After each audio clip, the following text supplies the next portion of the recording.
Looks like we are live. Cool, cool. Just had to double check everything there. Welcome, everybody. Gonna give everybody a few seconds to kind of hop in here, a minute or so, before we get to playing some Magic. We have some standard stuff lined up like usual. This is kind of an unprepared stream, but I'm gonna go post about it, let people know.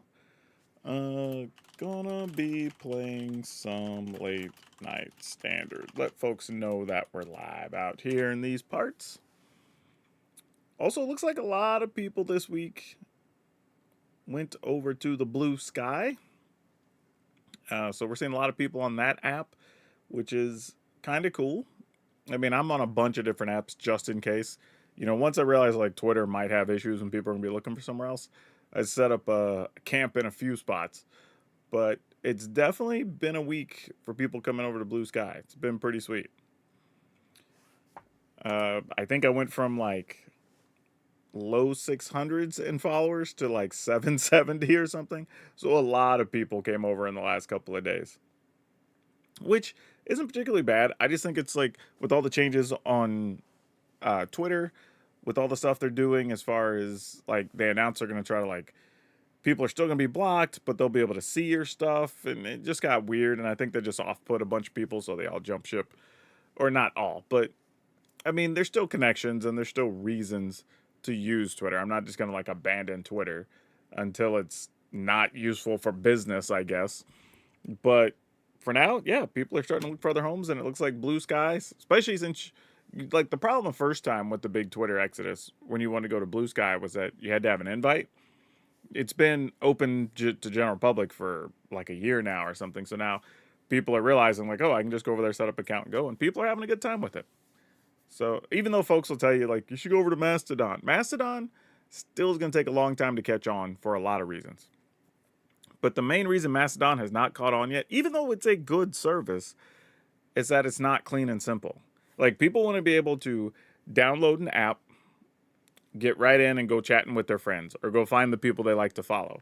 Like Mastodon, you have to like pick a server or be invited to a server, and then you have to like know who you're looking for, and then like where they are in the, I guess they call it the Federation as a thing. And that's the other thing too. The language isn't easy for people who aren't tech savvy or whatever. So it's like Mastodon's too much. We're trying to do too much. There may be a future where people go to Mastodon, but I think as things stand, you got to have the apps that are clean and easy. Hey, Drift Ronin and Boombox, welcome. Thanks for following and viewing over on the YouTubes. Just giving folks a few seconds to hop in here since this was kind of like an impromptu stream. We didn't really tell people we were going to be doing it. Just kind of happened. Oh, man. All right. Whoop. What am I doing here? There we go. Cool, cool, cool, cool, cool. So, yeah, we are going to be playing. Actually, just to get this fired up and see what we're doing here. What's up, Dragon Brood? We're going to be playing some Naya Pia Legends. And I want to give credit where this is due. The base list for this came from MTG DVD, but I made some changes to try to shore this up. I played a lot of Legends decks over the last year, I think. A lot of Naya list. And kind of had an idea of some things I sort of wanted to do already.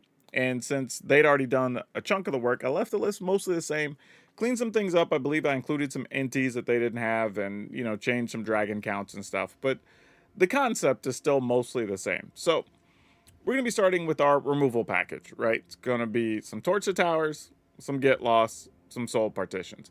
Nothing surprising here. You expect to see all this. This is kind of how we're going to survive the early game. And then we have some inties because it can exile cards that we can cast, put counters on Pia, which is great. And Questing Druid, which also exiles some cards, but is just a solid creature since most of our stuff is going to be something other than green. Now, for those who don't know, Pia Nalar is actually pretty cool. 2 mana, 2/3. All your Thopters have haste. That's important because whenever you play a land or a spell from exile, you get a 1/1 Thopter. Nothing too crazy, just really good. Anapakal, another way to make small creatures and kind of try to overrun our opponents. Rocco's Street Chef. Now, Rocco's always interesting because it's a bit of a gamble, right? Kind of because each person's going to get an extra card every turn. However, when anybody plays something from exile, you get to put a +1/+1 counter on creature of your choice, and then you get to get a food token.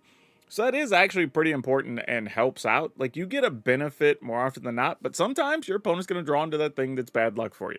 You kind of a gamble worth taking in this build. There is an Archangel Elspeth, which I think is fine. It's another way to make tokens, gain some life, which is pretty good. And then Annie joins up. Now, this is important because we do have several legends in the deck that have triggered abilities. Inti, to possibly be able to exile and draw more cards. Pia, obviously, whenever you make Thopters, you'll make multiple Thopters. Anna Pakal, you get to make more Golems. Rocco, you get to make... Actually, you get to exile 2 cards, and you get to get extra +1s and food. So, that's very good. Bonehorde Dracosaur, not a legend. Now, this did have Dragonhawk in there, but I wanted something with First Strike because that helps in some tough situations if you're behind, because that happens sometimes with like Pia and Adam Pakal getting killed early. Also, we can just draw you extra card consistently to help you get out of trouble. I do like Dragonhawk more when we have more creatures that are 4 power, but this deck doesn't have very many of those. Roxanne. This is one that works great with Annie joins up because you get double triggers, meaning you get double things entering to deal 4 damage, which is great. And then that mana is actually really good and gives you the option to play all those extra cards you're getting, whether that's from Rocco or from Inti or whatever. Or even bonus stuff from Dracosaur. And then if you have nothing else to do with your mana, well, we can just open up the Porcelain Gallery and everything's just really, really big. So that's what we're going to try to do today. We're going to try have some fun here and see what we can do. Now, I have people asking, can we sneak Caretaker's Talent in here? Your problem is you have too many things that already cost 3 and 4, and just getting an extra card's not quite enough, especially when you already have Inti to draw cards, you already have Rocco to get extra cards, you have Bonehorde Dracosaur to get extra cards. If we just don't get cards, we don't get cards. You know, that's kind of just the way it is. But all right, let's go play some games. And at the end of the video, if you like what you see, you'll know the drill. There'll be a link in the description to take you over to Moxfield, a channel sponsor, where you could download this and give it a shot for yourself. But yeah, let's go see if Pia and these Thopters can fly over the competition.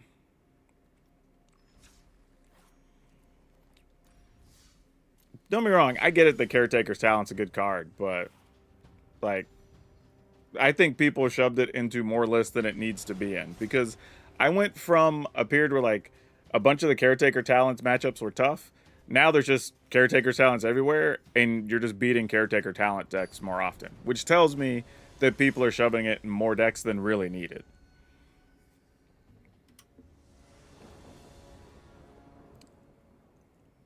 Well, we loaded the wrong deck. That's not a lot of fun. All right, well, we'll just play this game out anyway.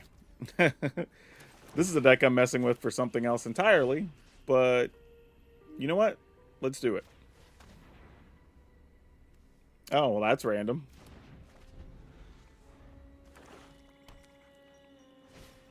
I deserve this anyway. I kept a crappy hand on top of everything else. I'll get rid of this because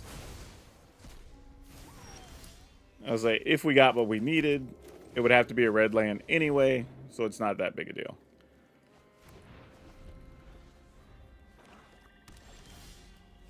Well, that's pretty bad. Sorry, y'all. We were supposed to be playing a Naya deck, but, you know, sometimes Arena just loads the last thing you had in there, and I've been testing a lot of different decks today. Alright, let's see if we can win with this. I don't think we can once they start playing big demons, but we'll find out. I mean, if they play big demon, I kind of have to just draw the go for the throats or whatever.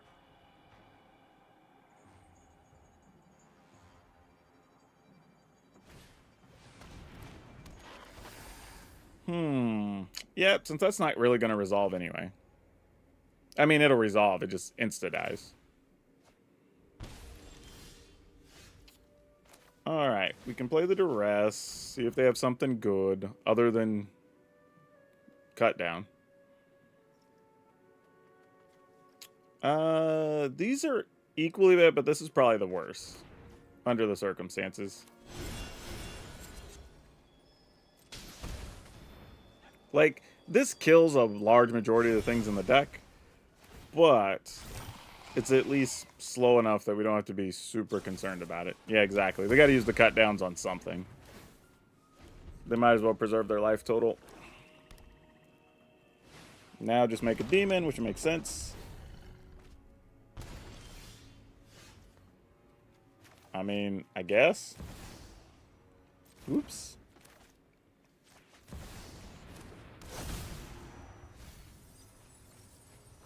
Wow, that was not great. I guess... I mean, I guess we just take this. Though, we're probably going to end up having to just discard it. Alright, I'm just going to move on, because this isn't really what we came to do. We came to play the Thopter deck. My opponent's probably going, what's going on? We're playing a game of Magic. But, they get a free win. I don't mind. Also, by the way, some people, like, freak out because they're like, why are you okay just conceding games over? Like, because I don't care. Like, we can rank up anytime we want. Look, understand that I'm at, like, Diamond 2 or 1, whatever this is, and I've been testing crappy decks off stream and off camera practically every day. So even goofing around with junk, you can still ladder up. And that's with me tanking my reg. So, like, I don't really care about every single loss or whatever. That's when people go in the comments of like, but you could have done this, and it's like, cool, whatever, man. Game's done. like I'm already 4 decks down the road. By the time you're watching, some of these people are watching these videos, I already have, like right now, I have like 4 more videos already loaded. Like I'm so far gone from where they're even worried about that. Like I don't need to get every win. Like that's not my thing. I just want to know, do the decks work, and do they do what we want them to do? If the answer is yes, then it's cool. Succeed. Go play it. If not, I tell you and stay away from it. You know, that's kind of it in a nutshell. Let's keep this and hope our opponent doesn't have a crazy fast creature draw. Oh, we are probably going to be toast, but we're going to do the best we can with this. Removal spell on top? All right. That's at least something. Oh, Beanstalk. I guess we might kill a Beanstalk, actually. It seems a little silly, but in this matchup, getting rid of Beanstalk actually matters. Like, they can play the Overlords and stuff, but we don't care as much about those. Like, they're annoying, but the Beanstalk and the value they get is way too much. Okay. I think the plan here is play Animal, knowing that it's going to get dealt with.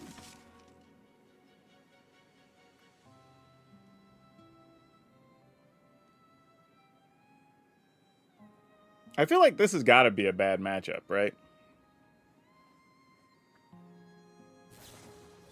I was like, what are you doing? You have a removal spell, just play it. Like, I was wondering what was going on. Oh, they just sacked a map for no reason? Alright. I mean, we were tapped out, I don't know.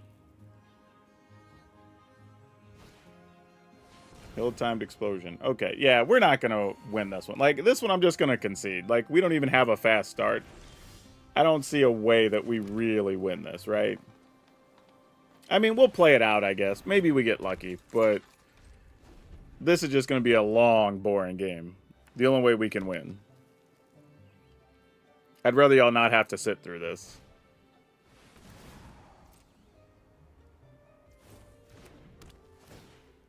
Alright. They draw another card. They got another Beanstalk. What is this? Deal a damage to number of cards. Okay, that's fair. Alright, you got it. She gone. I mean, I'm assuming at some point we're dealing with overlords or something, but in the meantime, I guess this is what we're doing.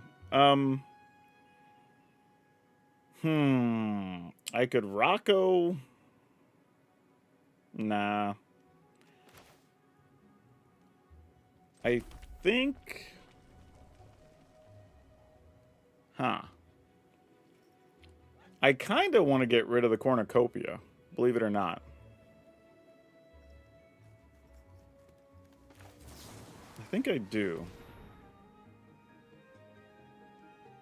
And then I'll just play Animal. I don't expect anything to come from it.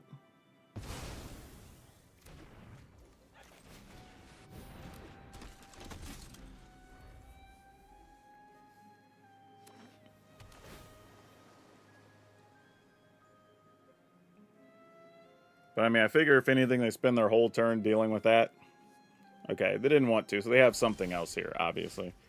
Probably a counter or something. Oh, how do we want to deal with this?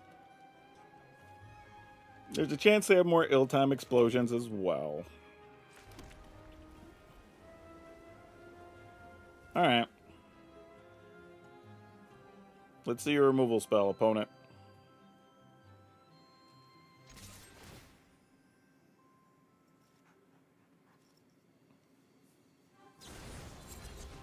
Oh. Okay, sure. That's fine.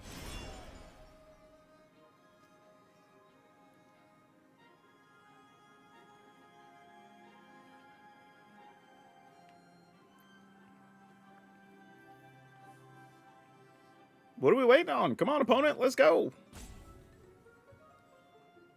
Thank you.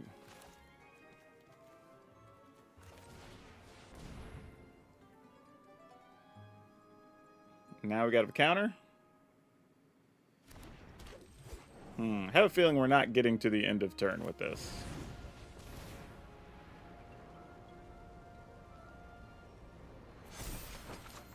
Alright, well, we'll at least get access to Anim Pakal, and we'll see what happens after that. Hey, thanks for the follow.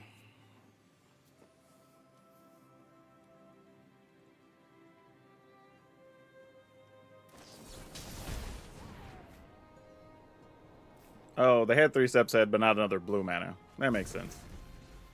Alright, this is where our duders get wiped out.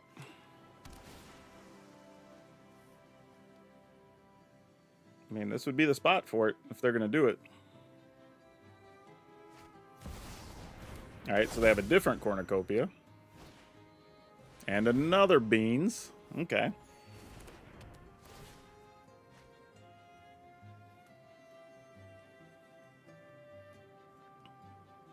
No, do not get lost, that guy. Leave him alone. He did nothing to you. Oh, man. I'm kind of going all in if I do this. And it's bad, because if they get a sweeper, we're freaking toast. But, YOLO, right? This is kind of the only way we can probably win, so let's just see what the hell happens.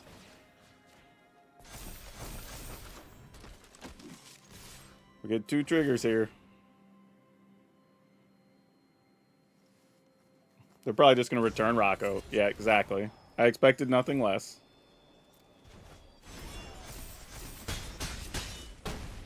Alright. I mean, we kind of did what we could there. Made them expend their resources. Overlord. We're not totally afraid. I'm more afraid of the cards they're going to draw off their Overlord than the Overlord. Like, the Overlord isn't that big of a problem. It's the extra cards with 4 mana that could be the problem. Alright, they don't have anything. That's what we love to see. Okay, then. Let's do some business. They didn't have a counter for that either. Excellent. Oh, do they not have anything? Ho, ho, ho, ho, ho.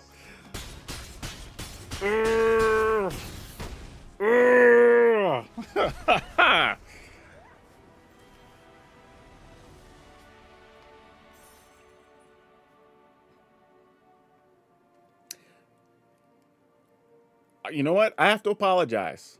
Because I had no faith. I thought, this is a bad matchup. There ain't no way we should win this. This is going to be a longer, grindier game than we want it to be. But you know what? On turn 6, we just said YOLO and went for it, and we're able to set up a kill.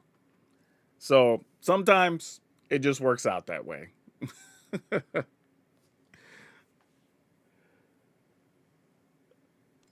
Honestly, I felt like once we got 5 and 6 toughness creatures, they were in a little bit of trouble, because then they have to get ill-timed explosion, I'm assuming, and discard one of their big things. But if they're already using some of them, like the whale, to return other stuff to our hand, that's when we were starting to get ahead, and they were going to be in trouble. Honestly, I thought the deck was kind of something else. Oh, we're playing against MTG Arena player. This hand's terrible because those all have white mana symbols and we have no white lands. That's better. So we will keep this. Probably get rid of one Get Lost. And we'll see where this leads us. Alright, if nothing else, we'll get to see some cards.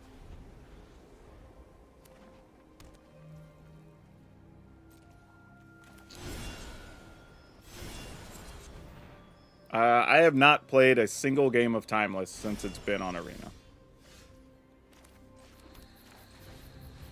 This has to get countered, right? Not necessarily. They might have had removal for it, but that's fine.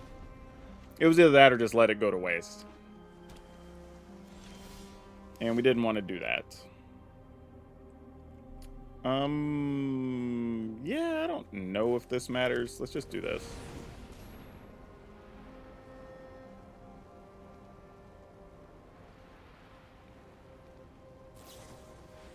I haven't played any Alchemy in a while either. My last interactions with Alchemy were researching it to do commentary. Or, like, around the beginning of the year. Alright, I'm assuming they're just setting up for, like, a Sunfall or something, but... Sure, no more lies. You got it, fam.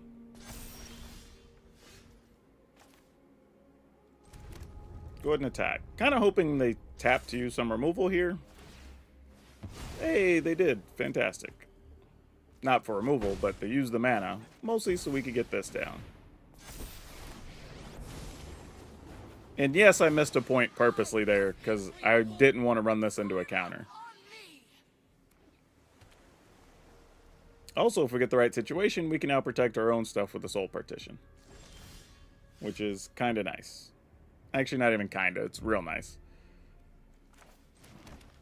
I'm going to go ahead and +1 now, just in case. Then we'll go attacking. Assuming they're going to do something here. Sure, that works for us. End the turn. I say, pick a land. It's all the same to us. I mean, I've got 2 making red, making white. Yeah, I don't even think it matters. Just grab that, since we have all white spells, really, at this point. And a Carplusion Forest in hand. Alright.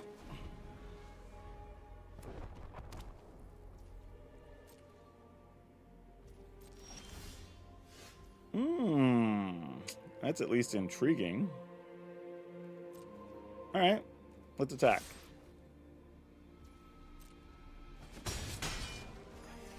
Interesting. They did not want to bother with their land there, so let's go ahead and just do this.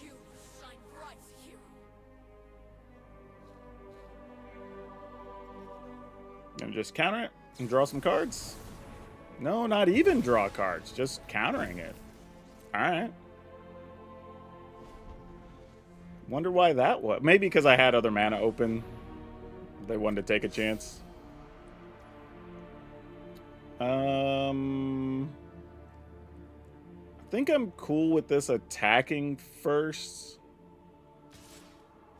And, like, the triggers, whatever, but just wanted them to have less blue mana if they wanted to try to counter this. Or not have blue-white available. Alright. So it sucks giving him the treasure or whatever, or the maps, but that's fine.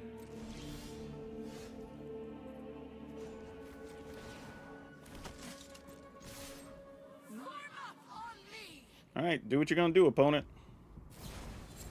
Oh, Horned Lockwell. Love to see that. Like, if that's where we are, we ain't mad about the situation.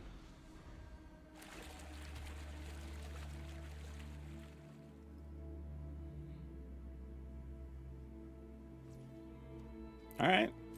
I mean, I guess we're just gonna grind them out like this, then.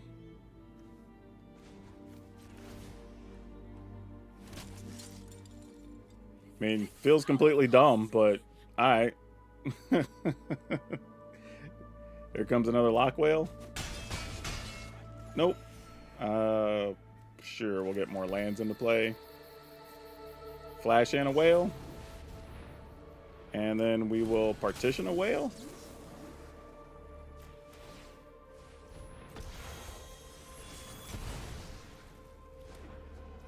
Alright. I mean, unfortunately, I only have one thing in the graveyard to bring back, so that part here with Elspeth isn't doing much. Opponent's trying to make the most of their resources, but we're also trying to make their life terrible in the process. Thank you. Give me something worthwhile. Jeez.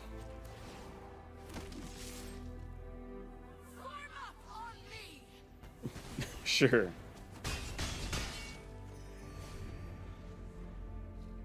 Elspeth's just at a honkin' 10 loyalty right now. I don't even think I want to play this right now. I'm just like, sure, let's go do the thing.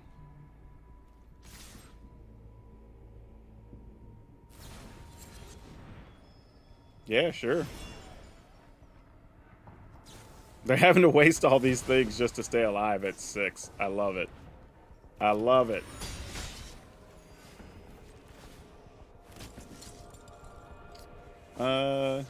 Do they know about the Animpical? Yeah, because we had to scry. Oh no, they don't know we have this. I was thinking we had revealed it, but we didn't. Huh. So they might Sunfall here. Nope, they're going after her. Fair enough. Lockdown. That works. Oh, fantastic. Oh, man. Sure?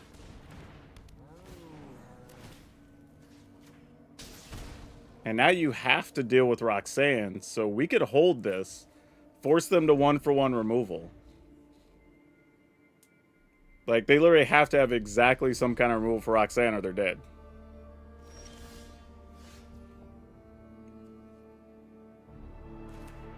I kind of feel like a just-in-case situation here happening. Because if they have a way to kill Roxanne, we're not getting to the attack step anyway. But I was like, in case they have a way to gain life or something. Let's see what they're up to. This will also get us 2 attackers now, if we get to the attack step. So we're covering more bases. Alright. So there's going to be 4 damage and 2 tokens. I don't know what their answer is here. Yeah, that ain't it. That also ain't it. Yep, they're dead. They're way dead. Whoo! Get it! Oh my gosh. What is with these grindy decks we're running into? Let's get caught up on chat here, though. Rolo Dolo says, I'm new to the game, but is it me, or do I feel like paying for the Mastery Pass is a waste? No, the Mastery Pass is actually fine. I think in most games, actually, I would say, except for what I discovered recently, the Madden Mastery Pass, or Battle Pass, whatever they call it, not great, because you have to play an insane amount of time. But, yeah, you get plenty out of the Mastery Pass on here, because you get a bunch of extra packs, you get some extra cosmetics, I think you get at least 1 draft token and some other stuff, so for effectively $20, that's fine. Boombox says, tokens everywhere this standard meta, not a bad thing, just clues, maps, treasure, different things. Yeah, there are a lot of different tokens, that's true. Warren says, I had fun playing Alchemy today, got from Plat 4 to Plat 1, playing a Bant Blink deck. Yeah, that's the thing. I want to be clear. Whenever I say I haven't played a particular format, I have not enjoyed it that much or whatever, I'm not saying don't go play it. Like, have fun how you choose to have fun with Magic, always. I don't think the whale has a place to go in a go wide meta. Actually, it's not bad if they had found like their sweepers or their say Sunfalls or something sooner. I think the whale could have been fine there for them. All right. That was a crazy game. So we started this off playing two games that are two matchups that were not really built to beat, but we beat them. So, you know, sometimes just take what you can get. Oh, even going first, this is pretty rough with all the 4s and 5s in hand. That's not great. Oh, okay, we'll keep this. Oh, no, no, no. I messed up. This doesn't make white yet. Ah, dang it. I mean, we can play Inti, we can play Questing Druid, I guess, but yeah, that's not good. Okay, well now we can make white. But now I think we want to just play Inti anyway. And this makes double white, right?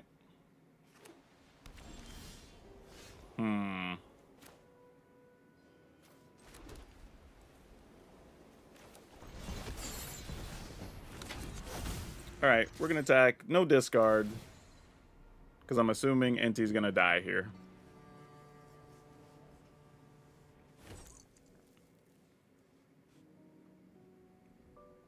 Yep. See, they were waiting for me to choose rightfully on their side. And then off the Inti. Yep. That's what I thought was going to happen. Which is why we did not discard.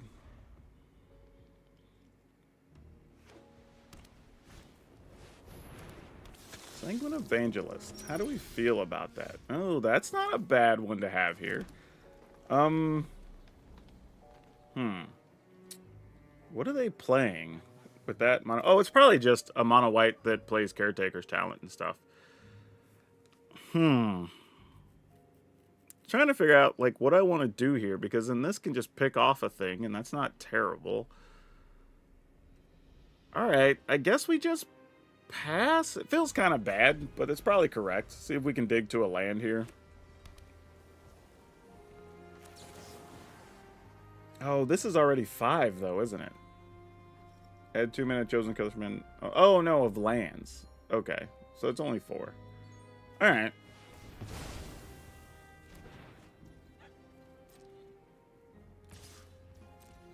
I mean, they might play Caretaker's Talent now, and I'll just be regretting it. But, oh, they just had another one, because why not? Sure.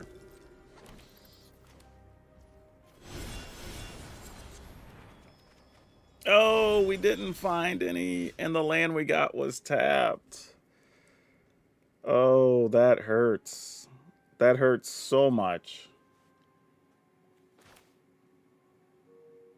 Damn. I mean, we still got to go for it, but oof.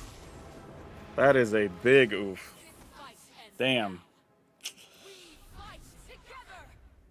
Ah, man, if we'd have gotten untapped land, I'd have felt so much better. This hurts us inside. Yeah, I mean, we block with the toy here.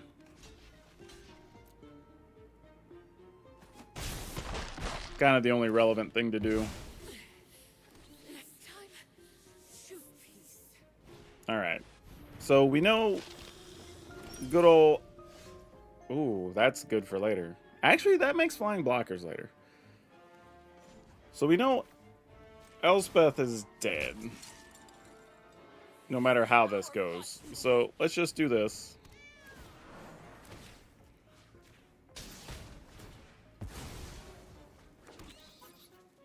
Get rid of that. We could attack, but I don't think we really get much here. I mean, I guess we might as well. It's life gain, I guess, if nothing else. And we get a toy out of it. So, reasonable trade. I'll assume they at least have some kind of removal spell for Roxanne, and then we'll try to drop both of these next turn and see what happens.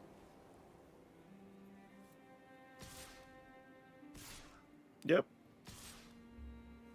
Oh, well, are we just going to get a Sunfall here?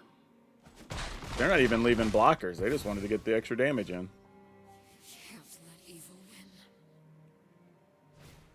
Yep, that's what I thought.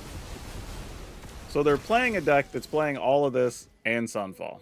Weird, but okay.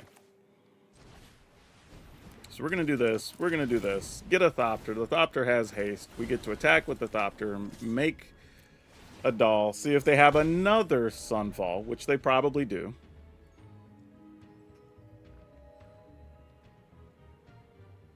But if they don't, we potentially have a really big turn incoming.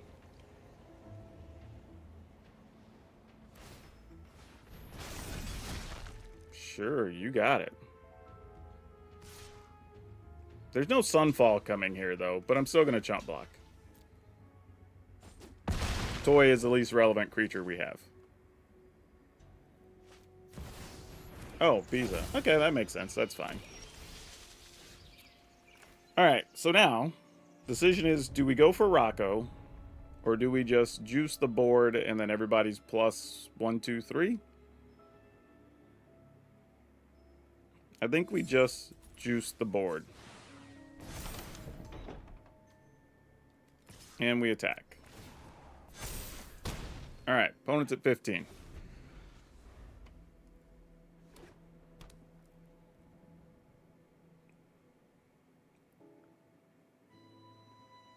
Yeah, we got our money's worth out of Pia already.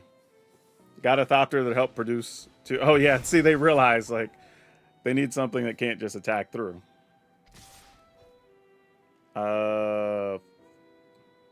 That feels like a little bit of an aggressive attack. You know, I'm into it, sure. Let's go. I don't know what you're going to do. We're going to find out. Oh, that's why it was split up. That makes sense. Alright, well, let's see if we find something good here. Because we kind of need it, or we're going to die. I mean, if we get a removal spell off the top, like Soul Partition or a Get Lost, we're okay. If it's anything else, we're probably... If it's an instant, actually, we're okay, because we can gain life from the food we'll make.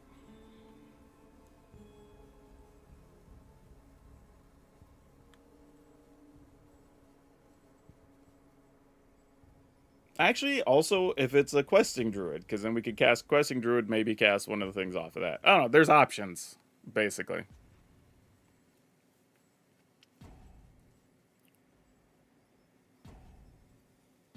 Did our opponent disappear?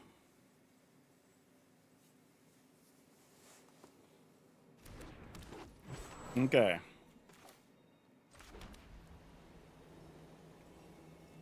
Here's hoping this is something good. If not, we're just dead. I mean, just outright. We need at least one quality removal spell here.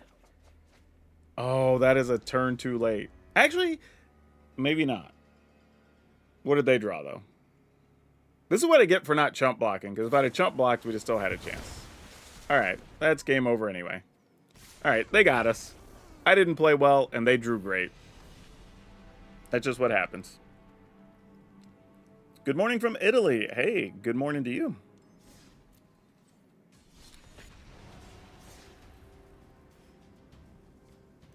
That one could have still been winnable if I'd have played it differently, I think. But I definitely, if I could have blocked at least 7, I definitely have another turn there. Could get rid of Biza. I still need to draw another creature. So, I mean, I still needed to get lucky.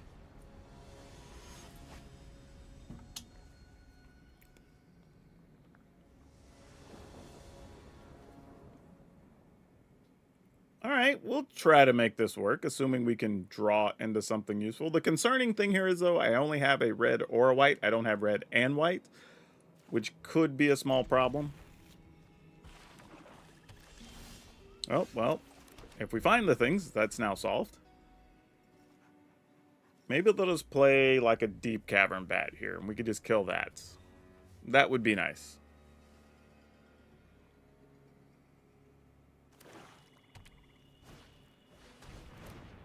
Well, that's something different we can kill. So we're playing against Mono Black Crimes, it looks like. Which means there's going to be removal spells for this, but, you know, you got to try at some point. Yep. Oh, and they're using the good removal. See, like, it's a little sad when they use a cut down, but when they're using good removal on it, that's not a bad thing. Alright. Might need to start making chump blockers with our own fountain ports here. That is annoying.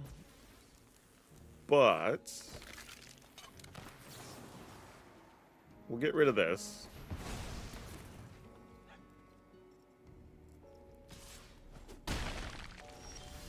Oh my gosh. What are we doing? Pass the turn.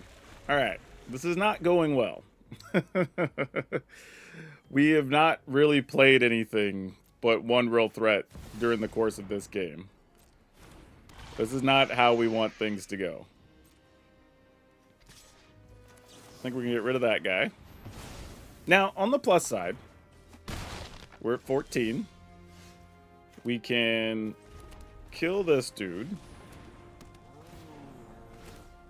Now, admittedly, they might just as well, you know, go for the throat, then get it back out of the graveyard. But got to start somewhere.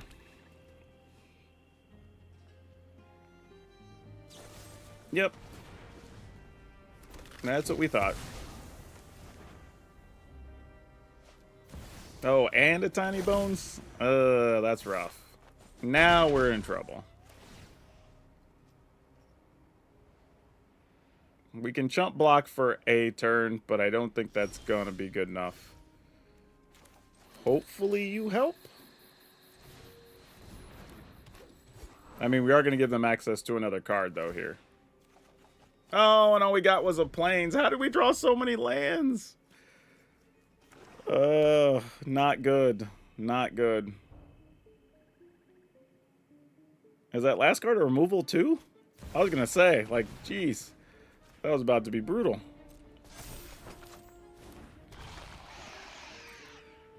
He's like, give us a chance. Make a 1/1 fish. Fish blocks here. This blocks here. They will get to pick up their corpses of the lost or whatever, but so be it. We need to get an actual threat. We need something we can put on the battlefield here.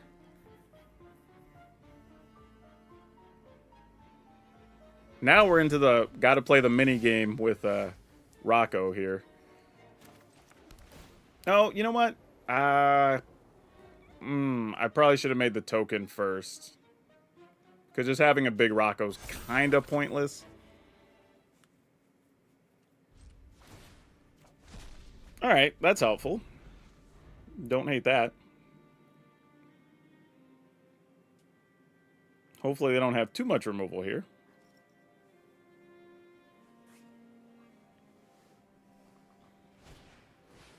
Corpses of the Lost, you doth have. And case. That's also annoying.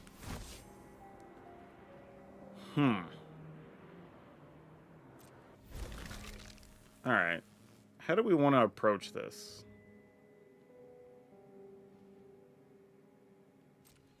Because we have mana for all kinds of things here. So I think the plan is kill this.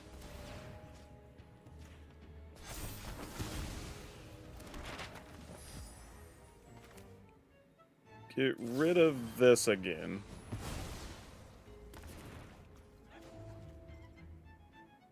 Make a fish. Block here. I mean, we have plenty of food, so we're not even close to dying from that, so that's okay.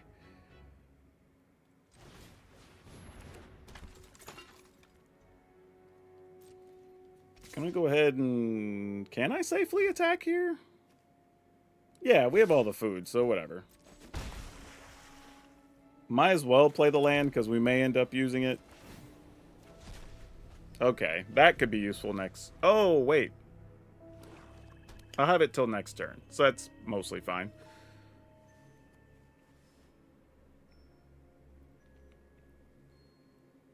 Yeah, I thought this was going to be more of a crimes deck the way they started, but it's definitely mono black skeletons. Alright, so we'll put the counter on Pia.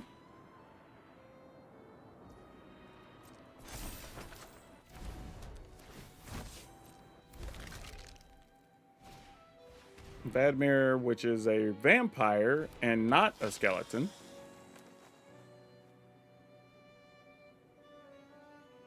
And then the new one doesn't have haste, and we can double block the other one. And blocking one now is safe because as long as they have one, neither of those cases are solved. But we know there's another Corpses of the Lost behind, so that's good to know. Alright, I think we're in pretty good shape, all things considered here. We have this that we can kill a thing. These will double trigger. Can't be blocked. Oh, it just can't be blocked at all. Oh, can't block. But yeah, it just has menace, and they're tapped out. Sure, that's what I thought.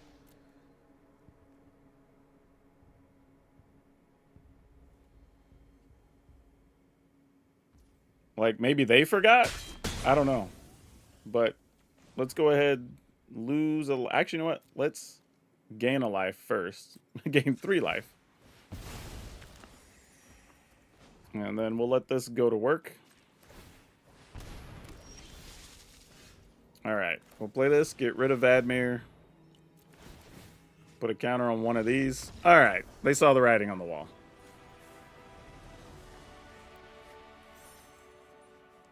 Whew. Whew. Have I seen both versions of Storm Splitter or Storm? I've seen a lot of Storm Splitter decks since the beginning of the season. I wouldn't say that any of them are particularly great that I would lean on right now, because they still die to well-timed removal and such, but they're pretty sweet when you see them go off.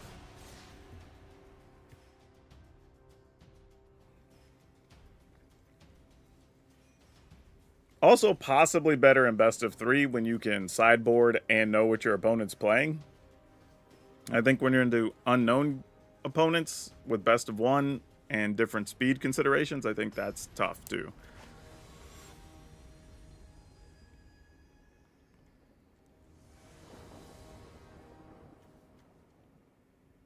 Alright, not the most exciting hand, but not terrible. Like, this is rough because, like, even if we run Pia out there, like, this hand's actually not great. It's just a bunch of removal and Pia. I guess we still do it. Hope they don't have a cut down. But they do have a cut down. That's sad. It's alright.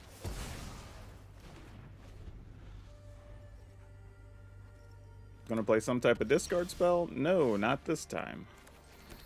I guess I leave mana up here, because whatever they play, we'd rather just kill and then go ahead and play a Dollmaker or oh, well that. We'll just soul partition you. And then we'll go ahead and hopefully get some value out of this.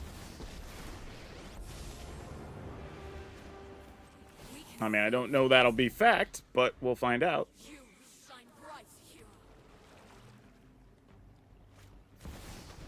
Bloodletter. We are not going to allow that to happen, friend. So sorry.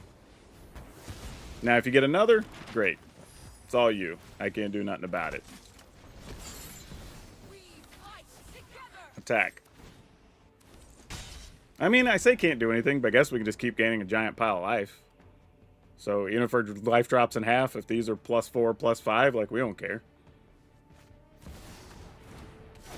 Speaking of which... Oh, well, this is also a cute tool to have available.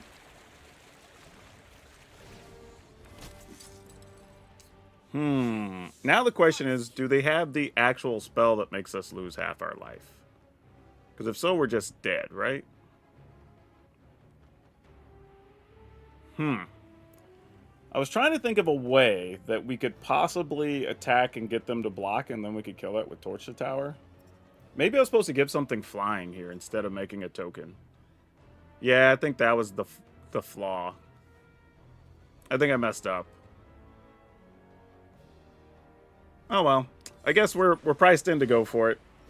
If they have it, we're dead.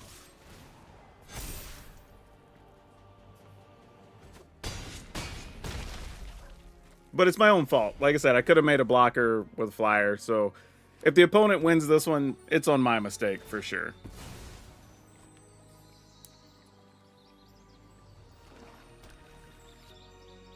Because, yeah, they just make us lose half our life, then attack, we lose half our life, and then we're dead. If they have it. If they don't have it, then we probably win. But I think I definitely could have made one fly, so I have it on defense, attack, then I could have still used this to kill the Bloodletter, and we'd have been in a much safer situation. I think on the previous turn, I just got my head wrapped around opening the porcelain gallery and totally forgot about the double life loss thing. But seeing as how they didn't get just attack, they may not have it. Okay, they don't. All right, we're in good shape then. Because we can make 2 more creatures next turn. Like, losing half our life is meaningless now.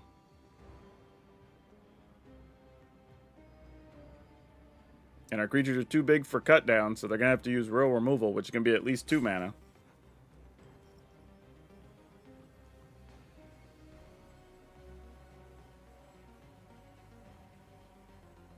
Opponent.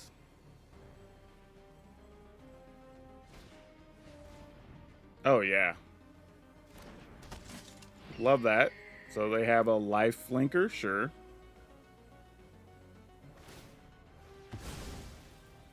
Alright, so even if that gets a counter, you'll be able to gain 2 and go to 6. Our creatures are about to be real big. And we only need 1 to connect. Make a fish. Yeah, opponent's saying GG's. Alright. Hey, thanks for the follow there. And this should wrap things up. Because even if they block. Yeah. So even though we made a mistake, we got away with 1.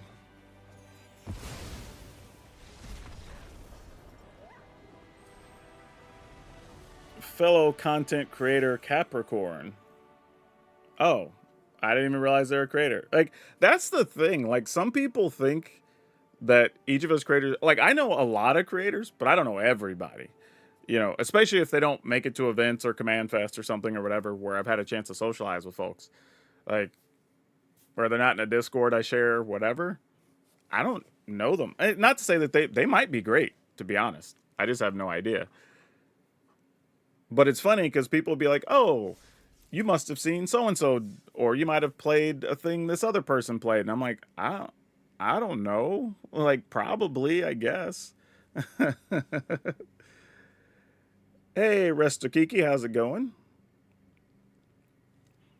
I guess we'll get a couple more in with this, and then we'll try something else out.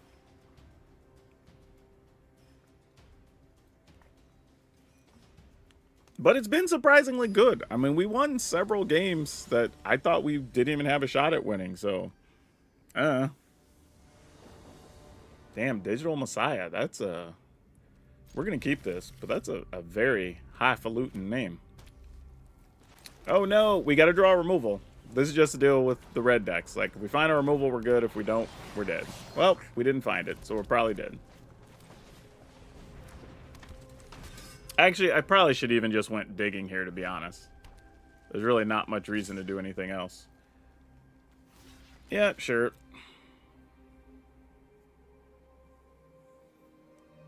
I mean, make them spend the cards now, so if we do get what we need, we have a shot at killing it. And then you're going to +1 to defense? Yep, that makes sense. Seems good. Going to put us down to 2 and then shoot us?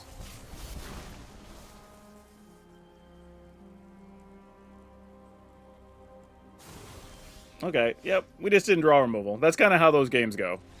If I get an early removal there, that game was probably over. That's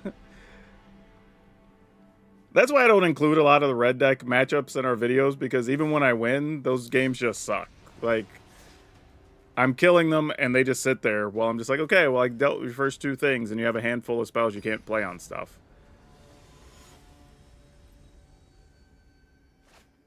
Said probably won't be any Guardians of the Galaxy cards in Marvel. That doesn't actually mean there won't be.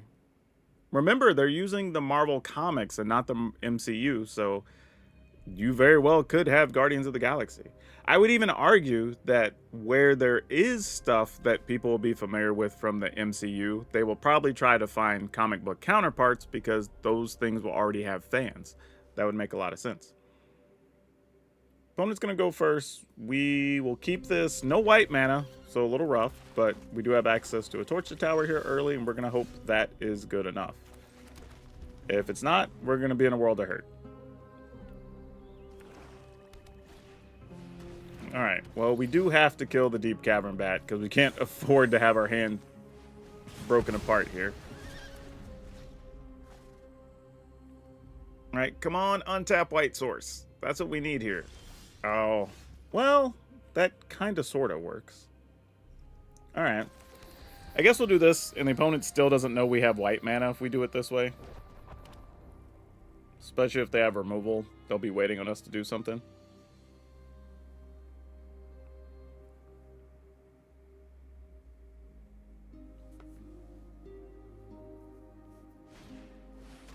Alright, there's that dude. Pass the turn. Obviously, we'll try to just exile this guy. Oh, no! Damn it. I was really hoping to use this and he joins up at some point. Actually, you know what? I guess there was a way. I could have used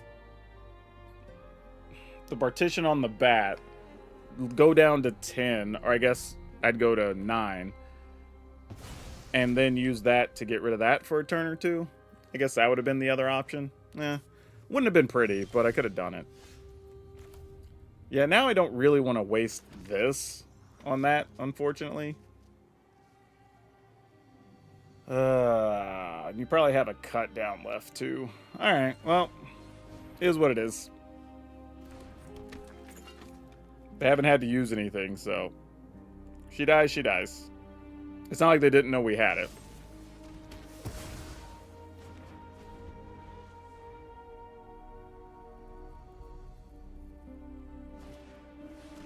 Oh, their hand is all removal at this point. Fair. Alright, well... I guess we will... just kill the bat.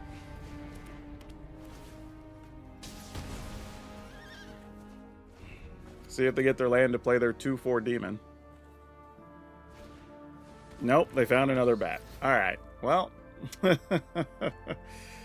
that's tough.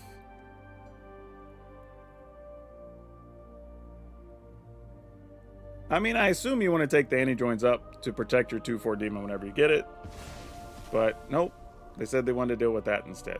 Interesting. I wonder if that's to bait me into using this anyway.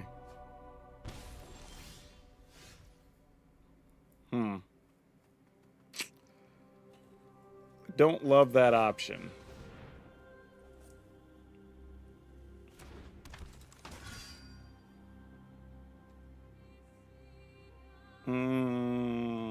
Okay. You know what's in our hand. Man, they did have the cut down. I was hoping maybe they'd have to spend more mana on their turn to kill it and would buy us some time, but no love. Yeah, now I think we're just racing 4-cost demons, unfortunately. That's a damn good card to have here, but kind of got to do what we got to do. Man, we drew so badly here. And they drew well, too. Getting the extra Deep Cavern Bats. And I have to assume they have some amount of removal at this point, so... like, we're in a bit of trouble.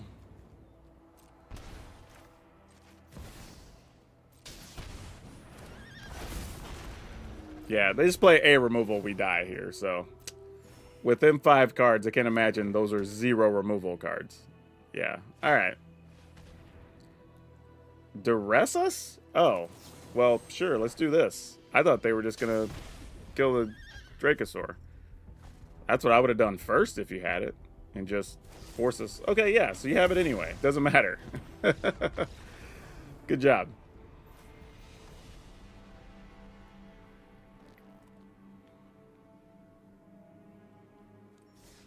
Marvel's still a long way away. You'll probably get the secret layer probably sometime beginning of the year, but the actual stuff isn't due till the summer. It's supposed to be the main summer set, I believe.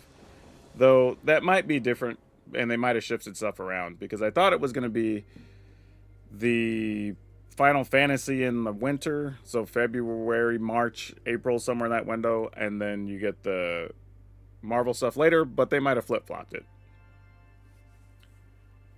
Alright, we're going first, so we'll keep this. Kind of hoping to get a third land so that we can, like, empty into Animpakal, which would be nice.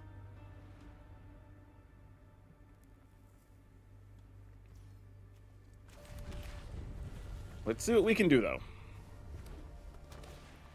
Heartfire hero.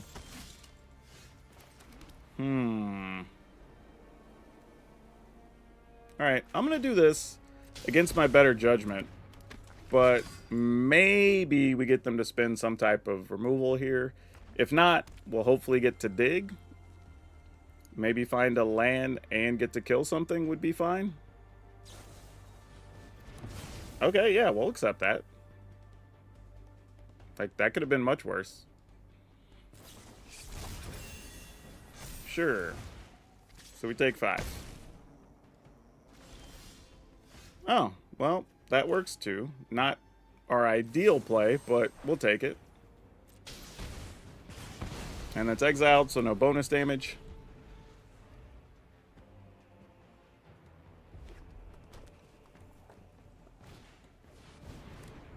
Oh, Valley Flamecaller. That's not something we see that often, huh?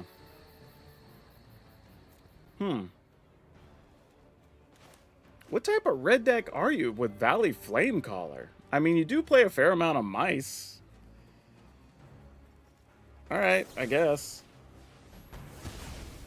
I kind of wanted to play Questing Druid and see if we found a land, but I'd rather just not risk giving them any other options if we can. There's a mouse. Oh, there you go. Well, that's going away. Alright, well, do we have any other removal cards left in here? I guess we're going to find out.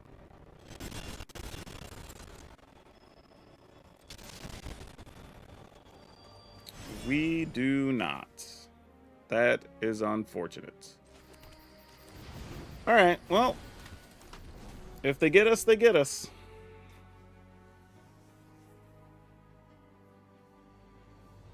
Arguably, I should have just played this tapped and just risked them coming through, because if we don't have anything, we're dead anyway. Largely.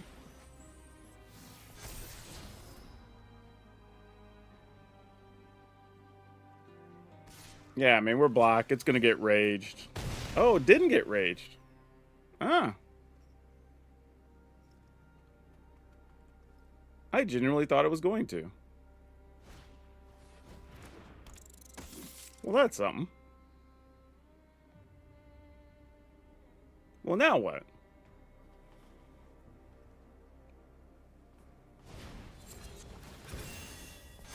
Okay, so we go to 3.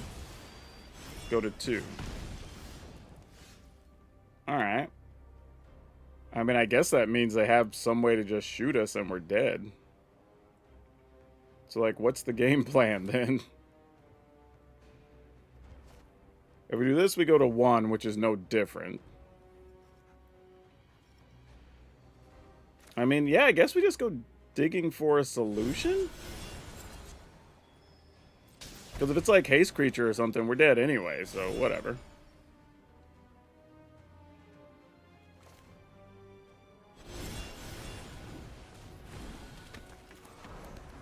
Alright.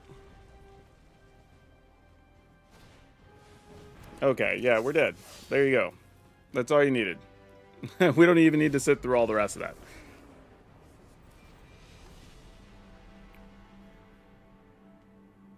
You thought they were going to abandon alchemy sets in the summer? I don't know. I know about alchemy when I need to research it to do commentary. That's about what I know.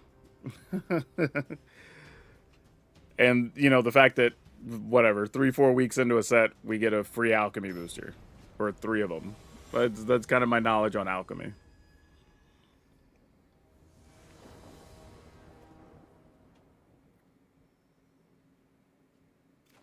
Okay, I guess we keep this.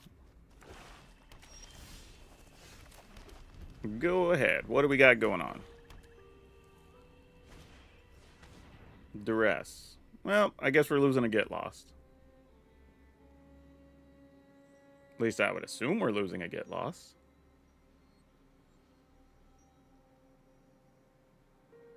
They're checking out, I'll say, they're checking out Soul Partition. They felt some kind of way about it. There is a cut down, unfortunately.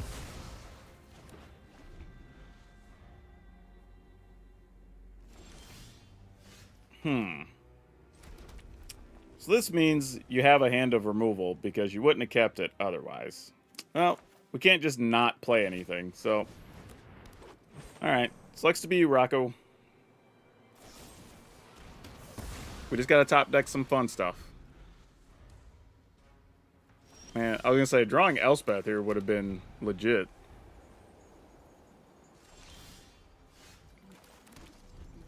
Well, alright. I mean, we could play defense for a while. We got that going on.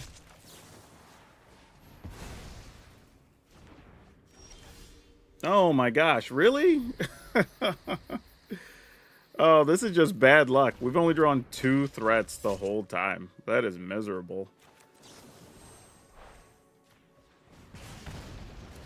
I mean, might as well just exile it, get rid of it. Alright, there's an Elspeth. That maybe lives for a while. Pass the turn. Though if we -6, we do get these 2 knuckleheads back. That's not nothing. With mana up to use it. No cards, please. I will gamble against the other stuff.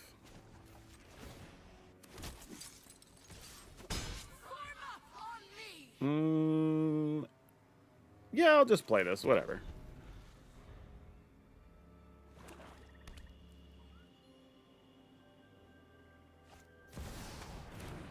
Bloodletter. Oh boy. I always have to figure out what I think they have here. Like, is it worth it to just minus to have a flying blocker? I'm just going to -6. I'm just going to go for it. Hope we find something good here. We found another Rocco. Oh my gosh. We deserve to lose this game. We have done so badly.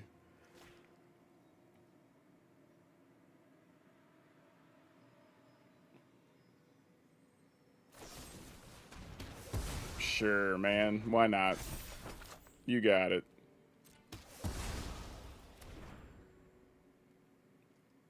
Just brutal.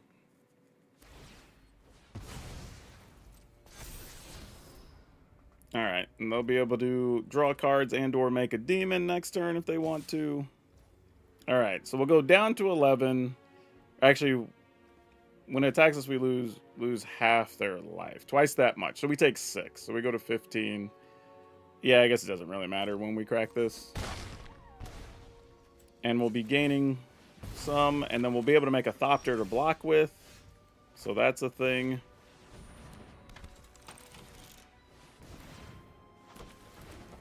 Play this.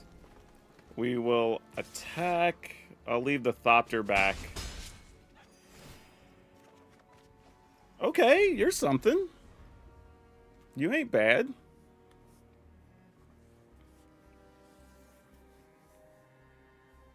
No, map tokens are fine. I think that is a justifiable thing for the flexibility that Get Lost gives you.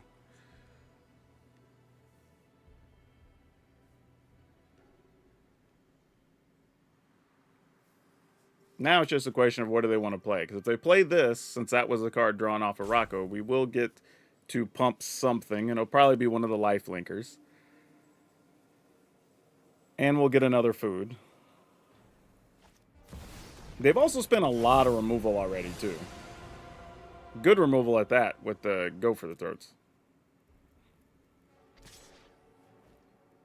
Okay. I think we just take 6 here. Why, deck? Why are you this way? Alright, well.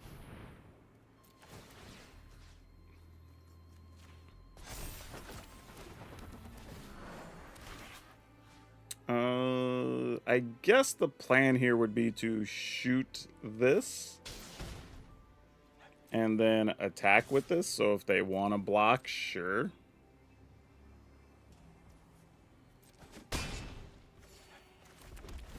So we can maybe... Yeah, you know what? That being on top, I ain't mad at.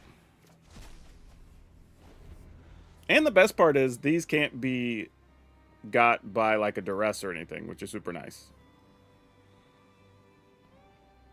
Also means if this sticks, then Roxanne's going to double trigger as well. So this is kind of the turn where the opponent has to start doing some things. Aclazotz will not make me discard it because it's not in my hand. It is exiled. Half the creatures they control rounded up. Sure. So I have to lose 4?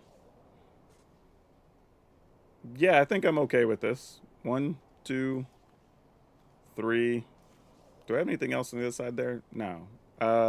Yeah, 4. You got it. I'll lose 14.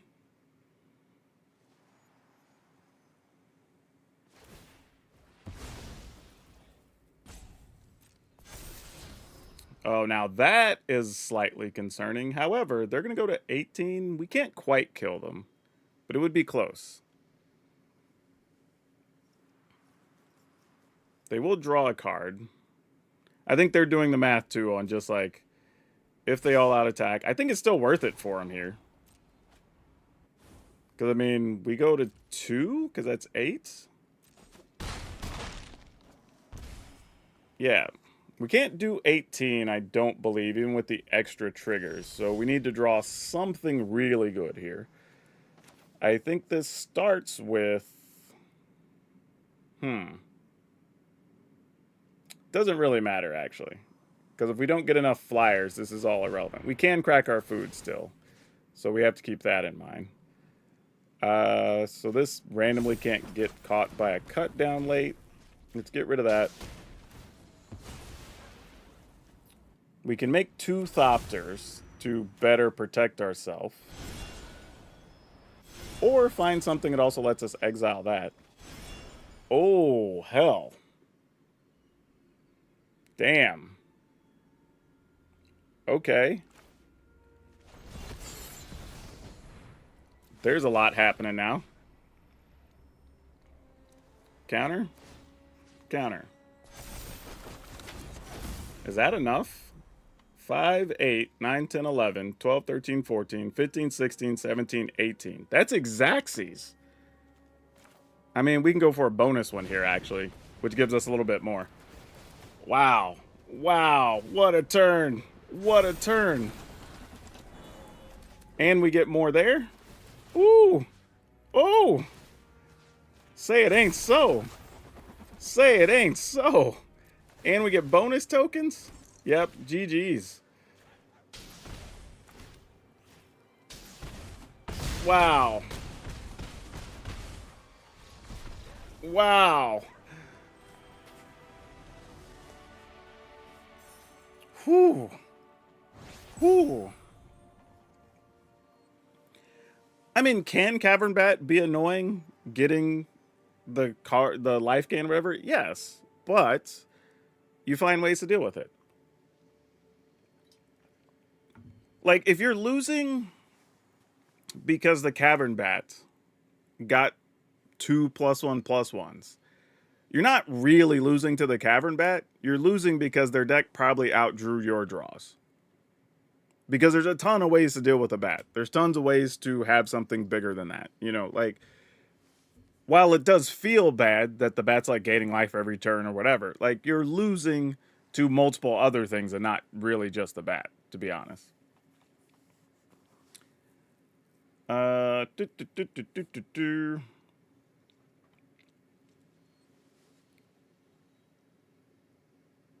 They had a kill with the lose half-life X2, right? No, I don't believe they did. I think they did everything they could there. Historical says, recent follower, great stream, brother. Keep it up. Thank you. I don't even give names to most of the stuff we're brewing. We're just playing stuff. I always tell people, just hang around and have fun, and you'll just see stuff on the screen. Yeah, they used all their mana for the turn there, so they didn't. They had Bloodletter on board and decided to sacrifice half their creatures.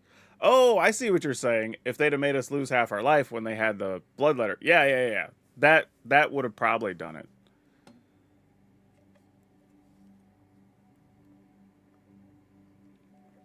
Yeah, I think that I don't. Yeah, I guess you're right. Maybe I'd have to go back and look. Maybe they didn't have the mana to use the last ability. Is possible. Yeah, I don't know. That's a good question. Because that card definitely could have killed us if they had it. Yeah, I don't know. That's a weird situation how that worked out. I'd have to go back and look. I think they might have had the mana, honestly. It's quite possible they could have just killed us. But it's like I tell people, like that's what happens. Like that's why I always tell people, oh, it doesn't even matter. Whether they had it or not is irrelevant. You don't even need to look and verify. If they had it, we would have died. If they didn't, game ends the same way. So it doesn't really matter. It's the same way when people go and watch the videos and they're like, you could have done XYZ in this game and blah, blah. Yeah, okay, cool. We could have, but we didn't. So we still won. Game's what it is, you know? I'm going to be real with y'all. I'm going to tell you something other creators ain't going to tell you, but I'm going to be honest about it because I've had conversations with other creators. And nobody wants to hear this, and I'm going to take flack for saying this, but it's absolutely true. They don't care. Like, they just don't. Like, that's why you notice a lot of people don't even respond to those comments because they don't care. Like, the stuff that's cool is, like, if you want to talk about the deck, if you want to talk about the metagame, if you want to talk about, you know, something different they could have done with the video that would have made it better, you know, whatever, any of that stuff. But, like, unless it's, like, if it's a situation where there was a cool, intricate thing that might have got missed, then that's worth discussing, right? Because, oh, maybe that is like a thing or whatever. But if it's just like, oh, you could have attacked with one more token and then you would have won. Or if your opponent would have done XYZ, like, yeah, we saw it in editing. We didn't really care. You know what I mean?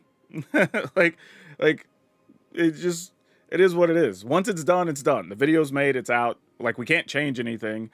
We're playing different decks every day, so the reality of us even playing the same deck to get in the same situation is pretty low.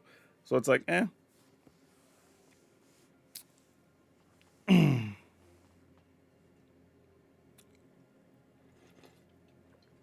But yeah, crazy time, man. Crazy time. But anyway, let's talk about this deck. This was surprising. I'm not going to lie. I like the changes I made for the deck a lot, but it really kind of overperformed. I'm going to be honest. Against the red deck, like, we didn't draw enough removals, so that was a little bad, and we didn't get any of our token makers to have extra blockers. So, like, that matchup I think is still winnable. We just drew kind of poorly. You know, one of the black decks just outdrew us in one of our losses. But we also beat a couple of black decks as well that were doing their thing. So, I don't know. We beat an Azorius control deck. We beat a Dimir deck, I think it was. We also beat I guess we'll call it the Selesnya domain deck with all the overlords. So this deck can actually beat a lot of good decks. I didn't think it. Honestly, I wasn't sure it had it in it, but it's there. And Rocco did its work. I mean, he came in clutch a couple times with those food tokens, so what do I know, man? But the deck, if you want to play it, 3 Torture Tower, 3 Get Lost, 3 Soul Partition, 2 Inti, Seneschal of the Sun, 4 Questing Druid, 4 Pia Nanar, 3 Anam Bakal, 3 Rocco, 1 Archangel Elspeth. Though Elspeth If you're missing anything in the deck, you might want to play another Elspeth. Elspeth was clutch in multiple games. 4 Annie joins up, 2 Bonehorde Dracosaur, 2 Roxanne, 2 Dollmaker Shop, 4 Plains, 3 Mountains, 2 Forests, 3 Copperline Gorge, a Carplusian Forest, 1 Thornspire Verge, 1 Battlefield Forge, 1 Parlor, 3 Inspiring Vantage, 4 Hushwood Verge, 1 Lush Portico, and 1 Fountain Port. Yeah, I don't know. There's just so much stuff you can do in Standard. This is more proof of that. Like, had somebody say the other day, oh, well, if you can do so much stuff, why do I not see more decks? I'm like, I don't know if people want to play it. But if you want to play different stuff to keep yourself from being bored, check out more videos on the channel because we got a lot of stuff. There's surely something you can find that you enjoy in Standard. But that's all of you for now. We'll see you next time. Gotta go. Good stuff tonight. See you later, Carl. Yeah, but this deck, man, it was wild. I didn't think it was going to be as good as it was. I didn't think we were going to win that many games. But, you know, take what you can get, man. Sometimes you just get surprised. Where did the other deck go that I was working on earlier? There's an Abzan control. That wasn't it. Hey, looks like somebody else is joining us. Oh, this. Okay, cool. Do I think mono black mid-range decks similar to the one in Pioneer can be good in Standard? I have no clue what they look like in Pioneer, but if you want to play mono black mid-range, go ahead. There's plenty of good cards for it in Standard.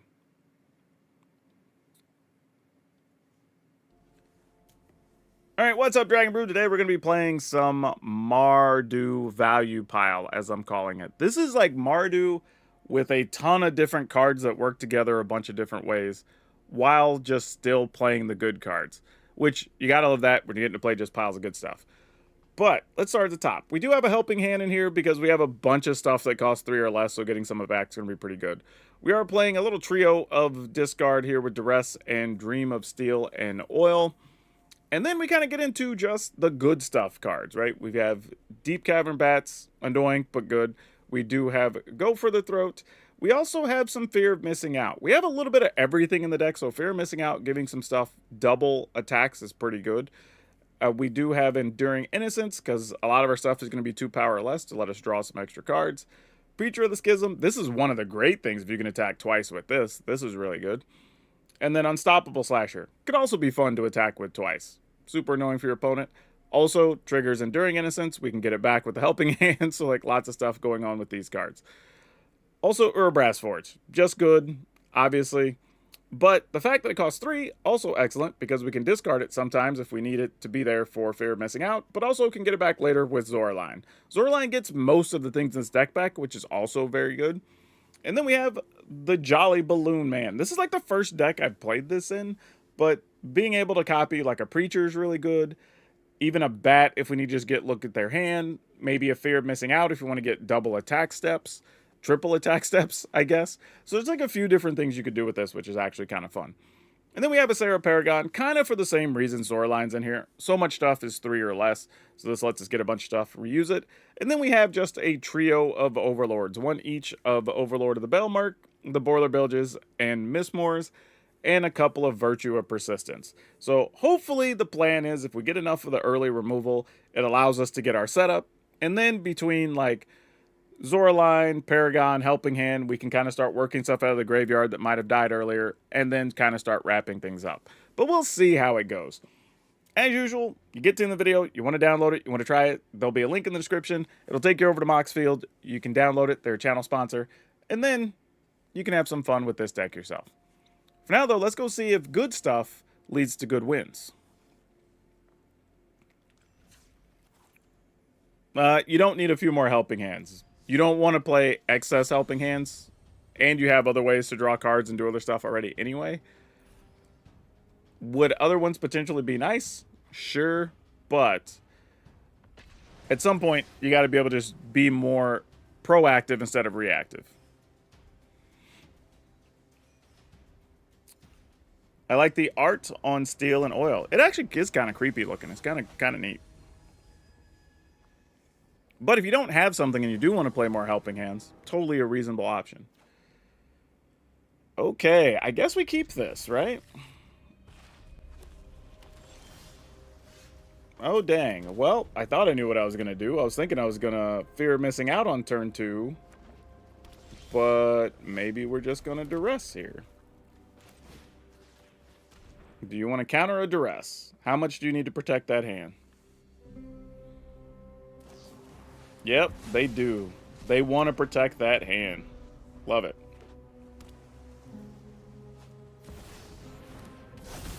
Okay. Well, this is going to be a long one, folks. Strap yourselves in. We're going to be here for a minute. All right, here's hoping. What are we discarding here? I guess if I put in Zoraline, well, that wouldn't do anything.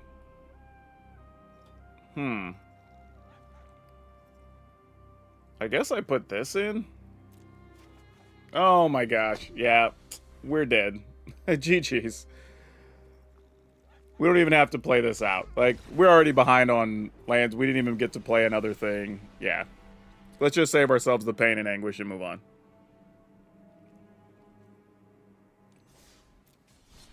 When you're already 2 land drops behind and you dug for extra cards and your opponent drew extra cards, just assume the game's over.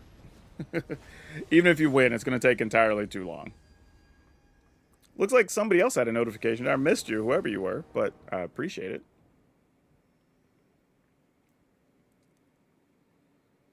All right, we'll keep it. This hand's interesting, right? Because we have this, then this, then this, potentially.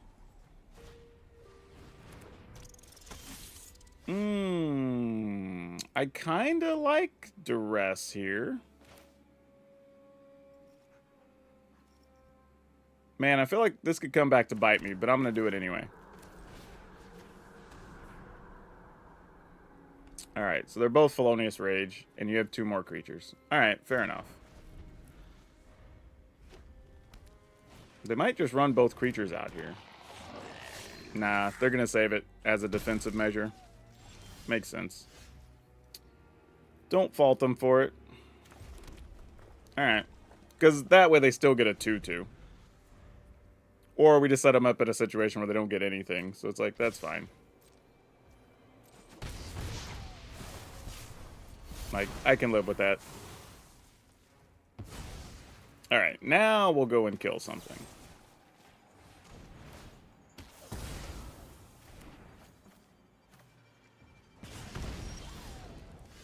Alright, that also works. Ooh, wait, actually. No, that's fine. That's fine. We get rid of this. We get to gain 2 life. This will attack us for some amount of damage, but then we can kill it with the Overlord. Still be at a reasonable amount of life. Oh. They just chose... Probably not till they can protect it better, if I were guessing. Alright, so let's go with this. We take a point, go to 17, but at some point we get to block some amount of damage. If not, we just start attacking with it. That's fine too. Yep. That's what I thought. They were just saving until they could try to go bigger with it. Yep, we'll block. Hopefully we're not dead skis.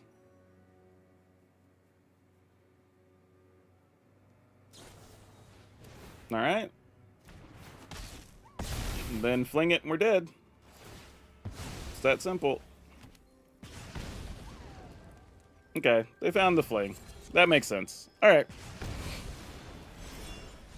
I wasn't proactive enough. I deserve to die. Do adventures only count for the creature for delirium? Do adventures only count as the creature for... I do not know what that question means.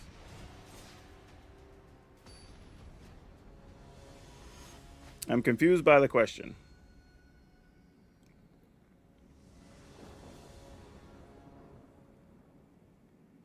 Alright, I guess we'll try to rock with this. Definitely need some more lands, but we'll try to make do here.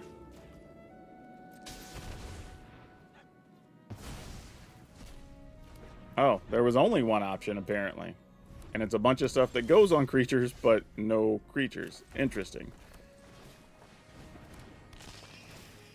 Alright, well, I will put a probably Jolly Balloon Man in the yard. I was hoping one of those would be an untapped land, but not the worst thing. Okay, nice.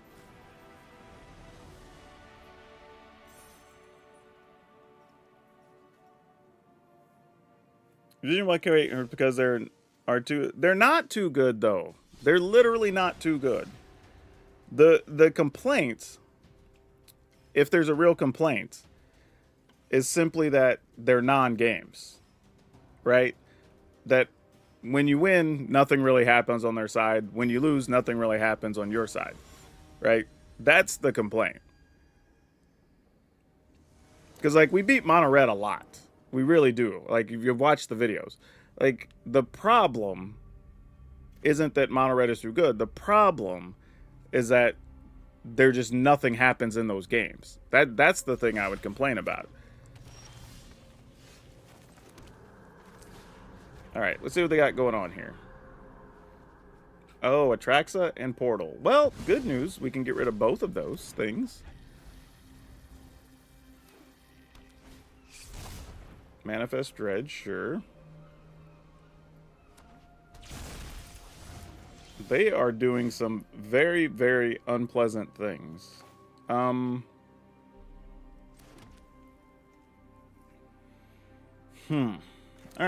let's see what you got in your hands so we can make a decision here. Alright, I guess we'll take the Manifest Dread.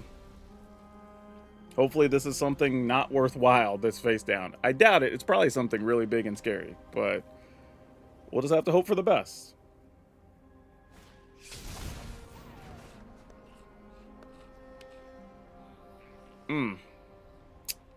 Tough. And then the opponent scoops.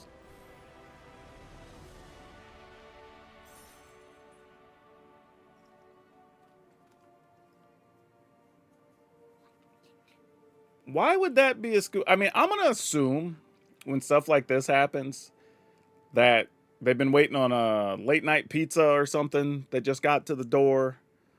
You know, they got to go deal with that and they're going to go eat, hang out with family or something, because they weren't in a bad spot here, right? They manifest something face down.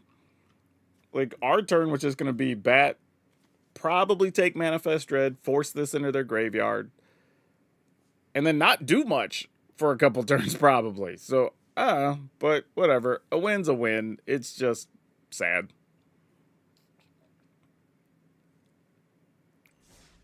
Have I made any Enduring Vitality decks? No, I haven't.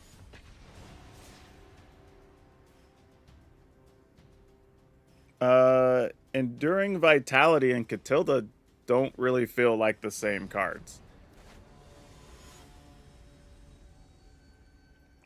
The benefit to Catilda was her way to turn the corner was start making everything bigger. Yeah, we're keeping this one. I think one of the mistakes a lot of players make, though, is they'll look at a current card and want to, in their head, make it the same as an old card. But ultimately, things don't tend to work out that way. Alright, I'm gonna get rid of one of these. It's like, fundamentally, the cards tend to be different. Plus, they end up in different situations because of the meta that they're in. Alright. Is our fear of missing out dead? No, you have a bandit's talents. I'm gonna go ahead and get rid of... this lets us... Yeah, but we gotta get a fourth land, which means I'll draw it as my next card. But, okay, I didn't. So I don't feel too bad about it. Did also put a creature in the graveyard. Alright, if they don't kill a Preacher, though, Preacher will get to draw cards. And then we'll start offsetting those other problems, which it looks like we're going to get to, which is really good. So no damage from that thing. We get to attack. Caves. Alright. So we'll play one of these. And I guess we'll play...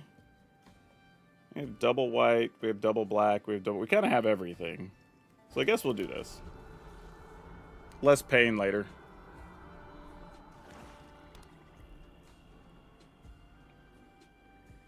Show us a Shieldred.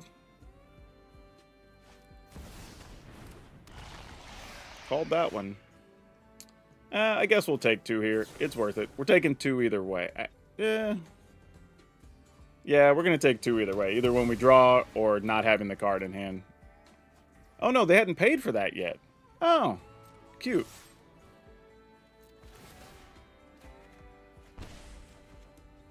Oh, Jolly Balloon Man. Hell yeah. All right, Balloon Man, you're up.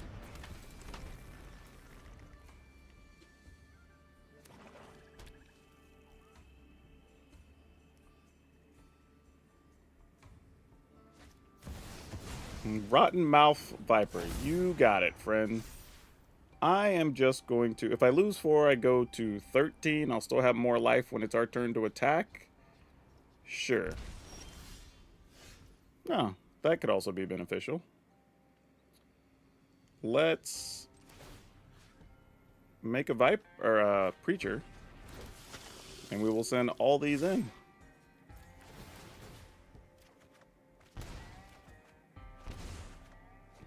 Wow. Okay. Those are things that happened. In our yard, we can't get a Paragon back, but we can get a Fear of Missing Out. So let's go Fear of Missing Out. We will discard this.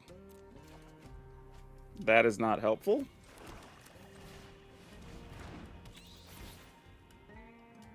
I guess we'll get this Aclazotz, huh?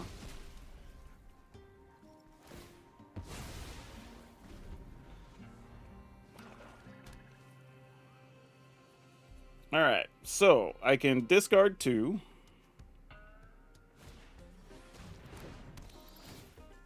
And then take 6, take 2, so that's 8. We're at 2. Alright. Actually, I don't even have to do that. Opponent's at 7. And we can get 2 attack steps. Like, I just block with the Deep Cavern Bat, right? Yeah, that sounds correct.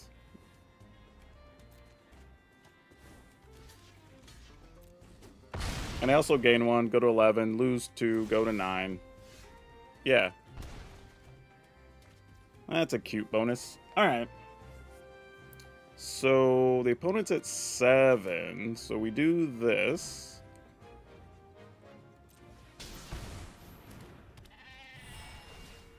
Copy a Fear of Missing Out.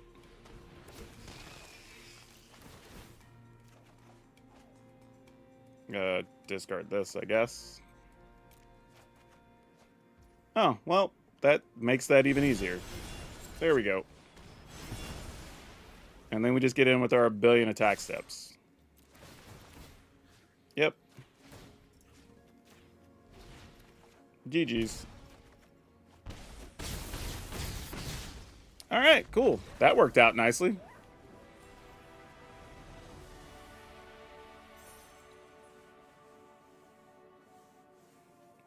Yeah, I get what you were saying earlier, Kami, about Catilda being able to tap for mana, but like the difference is that Catilda was her own mana sink that then just gave you a bit of inevitability, even if you never committed anything else to the board, which is super nice. Josh says, I'm cursed that when I finally am playing a game I enjoy, my phone dies or the game crashes and loses the match. Yeah, that's tough. That's tough.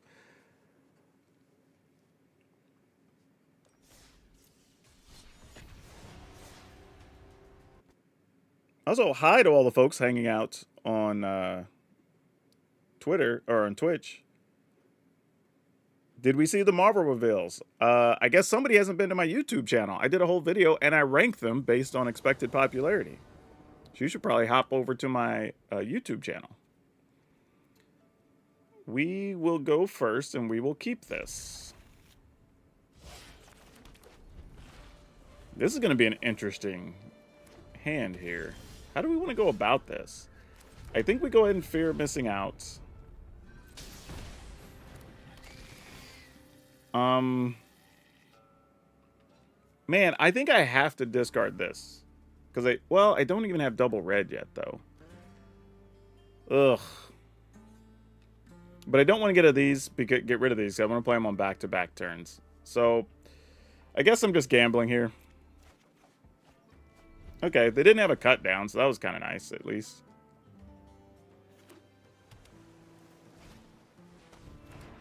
Oh, well, that thing is annoying. Alright, I'm at least going to get rid of that. It looks like this could just end up with a bunch of stuff getting countered if we're not careful, though, because this is probably a toxic proliferate type deck.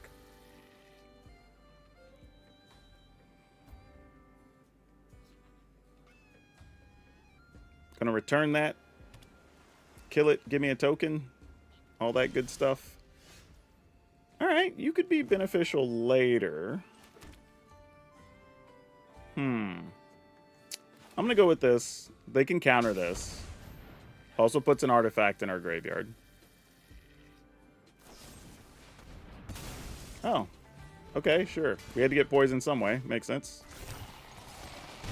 Alright.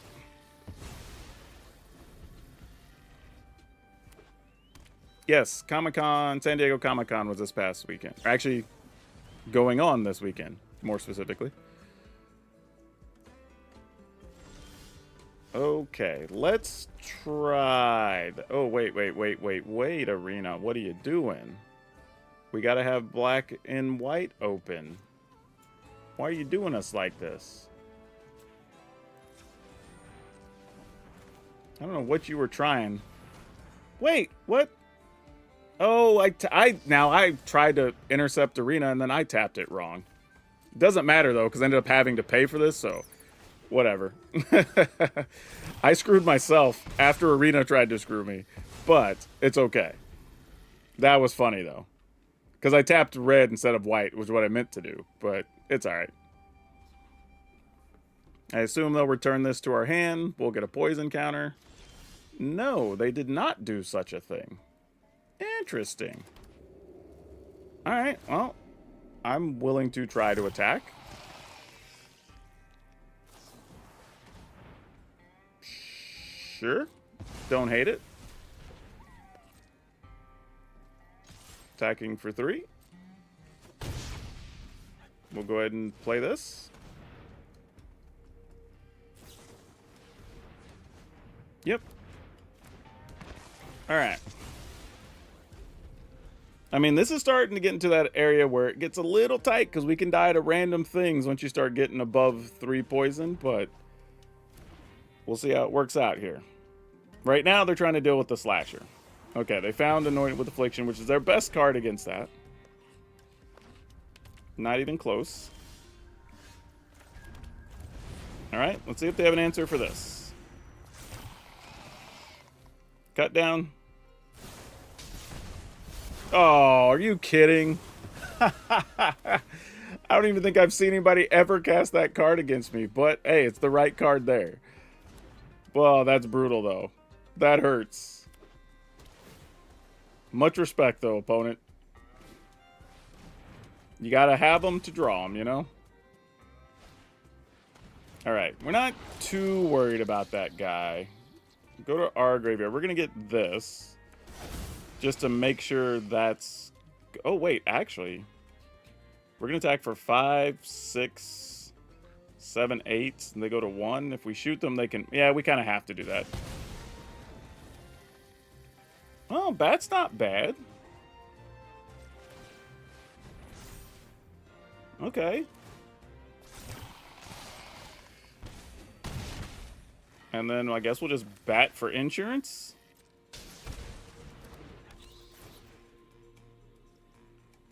All of these are silly. Sure. Alright.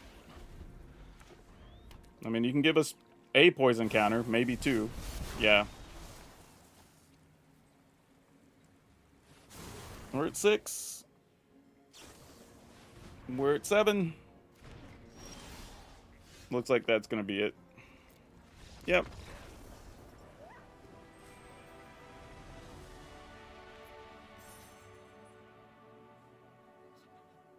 Dimir Toxic Control has become very popular, which is odd because, you know, I kind of have seen that too, Kami, which is weird because I hadn't seen the deck, especially on the ladder, in weeks, month, maybe. And then all of a sudden, I feel like over the last couple of days, I've probably played it 4 times and beat it all 4 times with different decks. So I'm not sure what it's supposed to be particularly good against. Actually, that's not true. That's not true. I could see that being good against the mono red deck, and that's probably the reason.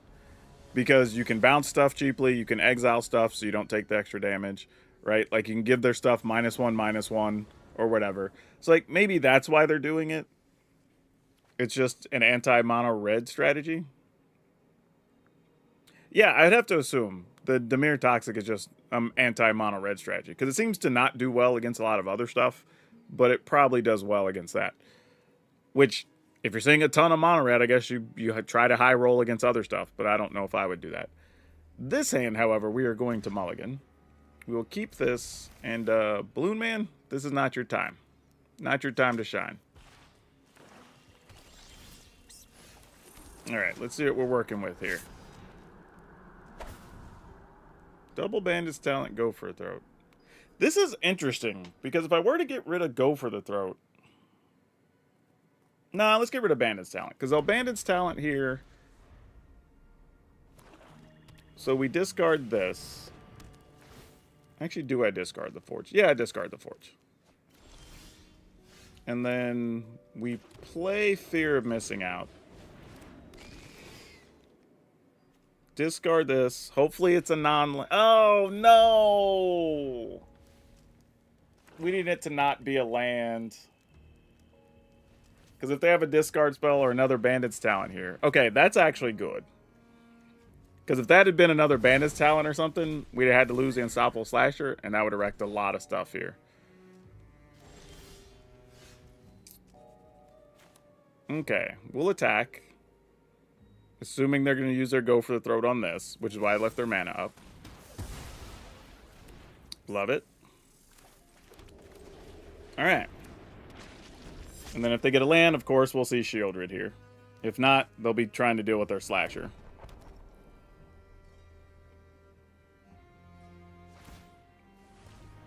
Okay, so I'm going to assume they got a removal here if they didn't go right into Shieldred, right? That's got to be the option. Or else it doesn't make a lot of sense.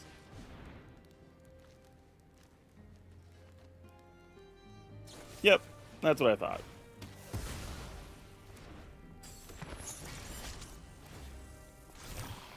Okay, so now we have to find a removal for the Shieldred.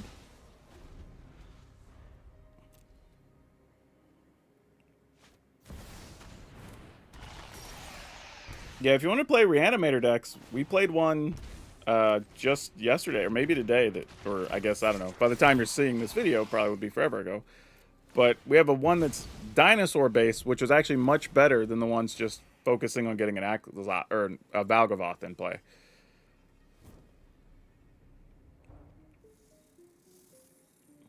Am I going to have to discard this Fear of Missing Out?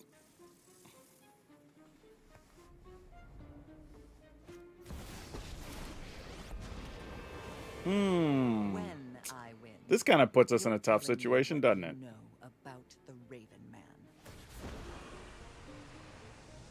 I guess I have to do this, because our hand's pretty bad. If I had a better card in hand, I would have probably sacked the other one, but we just didn't have anything. Oh, boy. What are we doing here? Alright.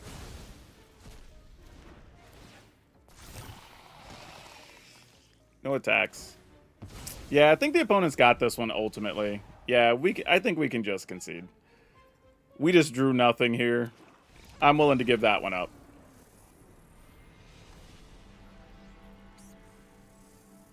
Sometimes just say, hey, they got it, give it to them. Person don't run up against a lot of artifact hate, or they don't keep up.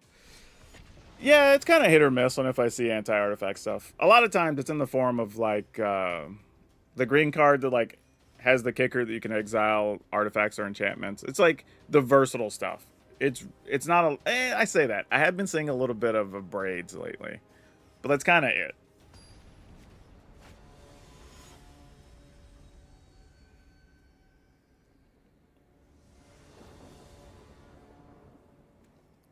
Oh boy.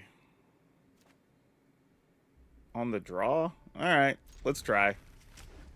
Oh, I knew it. I'm gonna get punished. I deserve it. I shouldn't have tried to get cute. I was like, you know, if we draw some land, whatever. Now I'm gonna get punished against mono red. If so, I totally deserve it.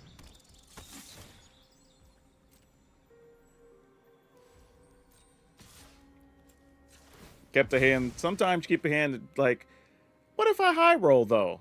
And then when you don't high roll, it just looks like a disaster. Okay, let's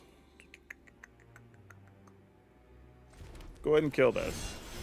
Because this is a real problem. I wouldn't mind a black land untapped next turn, so we could duress and kill something with Go for the Throat would be nice. Alright, here comes like 80 damage. Come on, untap black land. Oh, jeez. No love. No love. Alright, I guess we gotta pass. That kind of hurts me a little bit, but it is what it is. Swift Spear, you got it.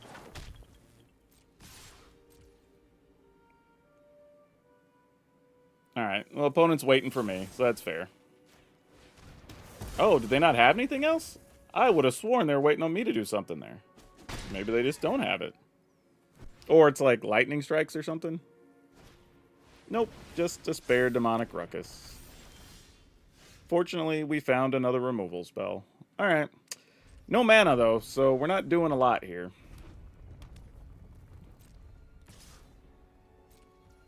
They still have nothing?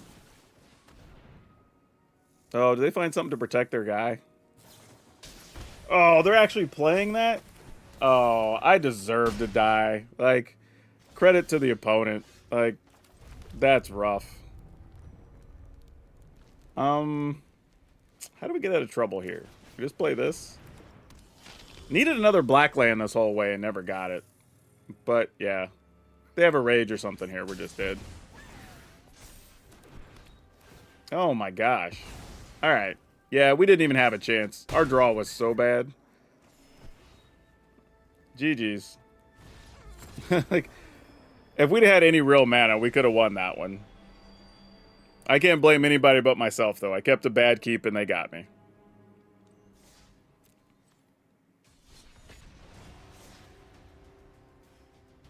This had been lined up exactly right with this deck, or you end up behind. No, that's not true. We had several games where we were behind early and won. Like, that's actually how this deck's built. The biggest issue is hitting your mana more than anything.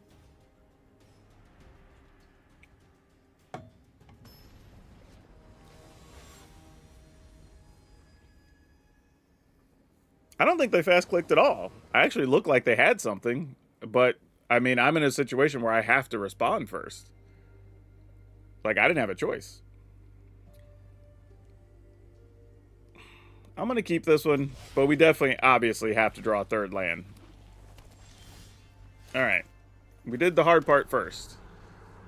Question is, are they going to play anything that we can even try to kill? Nope, they are not.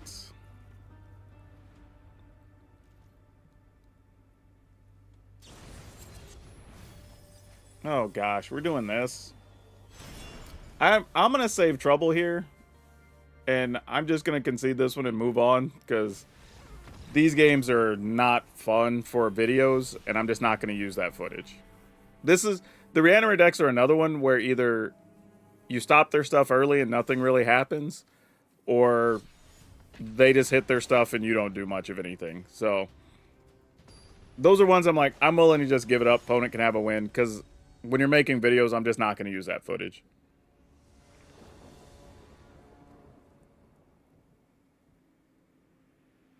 Okay, this is interesting. We'll keep this. Against something with black in it. Let's see where this goes.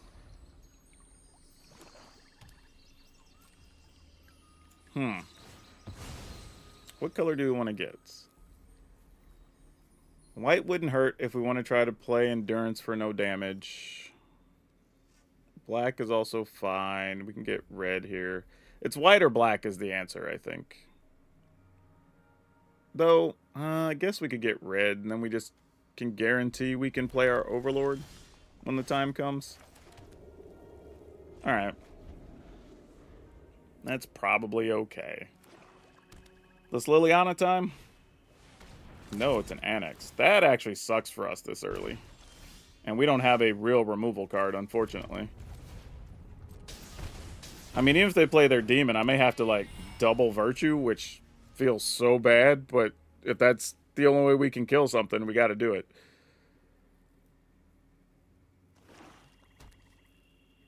At least they play the 2/4 Demon.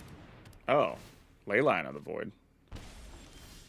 That's mildly annoying, but alright. Like, of all the things I expected to see, that's the least concerning, I guess.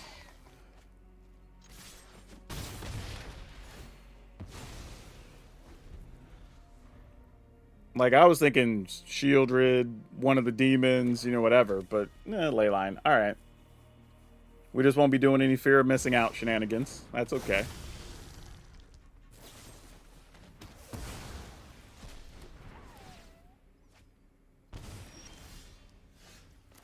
You know what?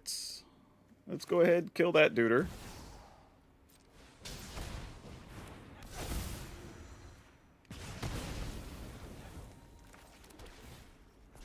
Alright. Trying to get our damage where we can get it. That's true. They could have a ley line to keep opposing slashers off the board. That would be reasonable. Oh no, now I can't double Virtue. That actually is a real loss, believe it or not. Like, I'm half joking, but that's actually like a real problem. Yeah, because I would have been able to kill a demon. Now I can't. Oh, boy.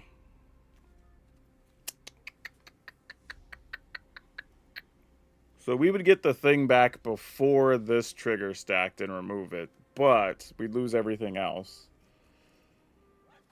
We could also just draw a card.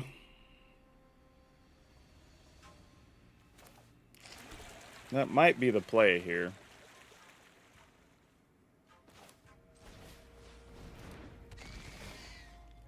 I think I'm willing to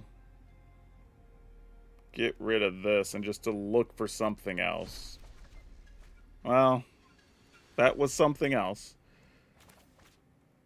Okay, sure. I guess we're just drawing a card. This is not good for us. That's what I needed earlier.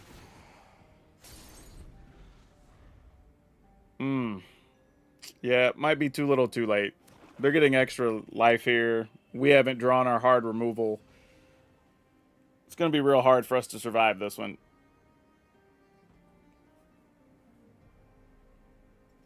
That duress they had earlier, too, was a well-timed duress as well. So we ended up in kind of bad from a couple of different angles. Yeah, alright. Yeah, we just ended up in too many bad draws there.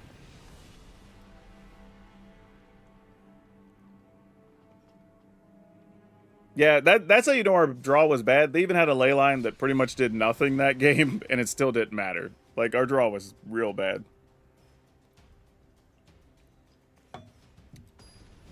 There are some Boggles decks, like the Selesnya stuff is out there.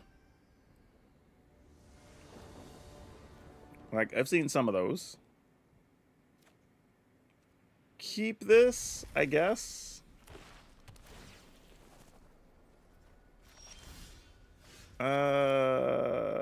Okay.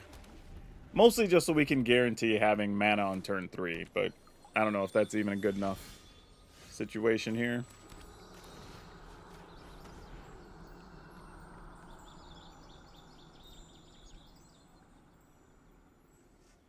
Oh, what? With Helga? Alright, opponent's in the lab here. That's something to pay attention to, though. They do have double passage.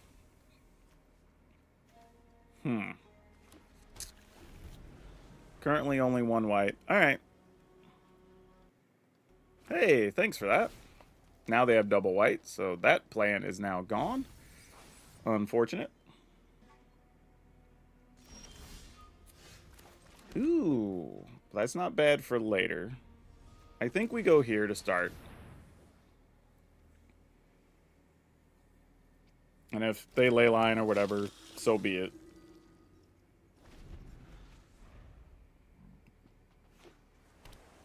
We can get the Sunfall, or the Sunfall out of their hand. And then we can figure out what to do after that. They let us go to the attack step. I'm a little surprised. Maybe they're wanting us to overcommit into the Sunfall, maybe?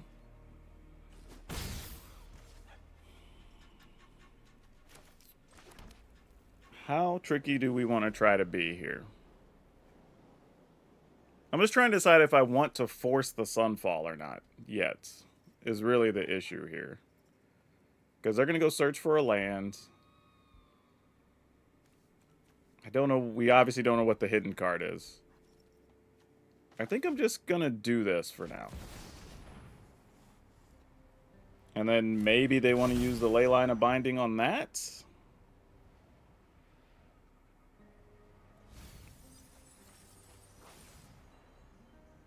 Ooh, Balloon Man or Slasher.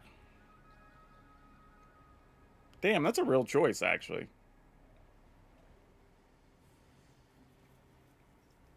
I guess I'm going to take Slasher. Blue Man might be the better choice, though, because we can copy any of these and be relevant. But they don't want a binding on this either. They're being very, very patient with their cards. Which is smart on the opponent's part. It's just making it hard for us to make decisions. Alright, there's the Sunfall. So the question is, what else do you have? Is it another Sunfall or only the ley line?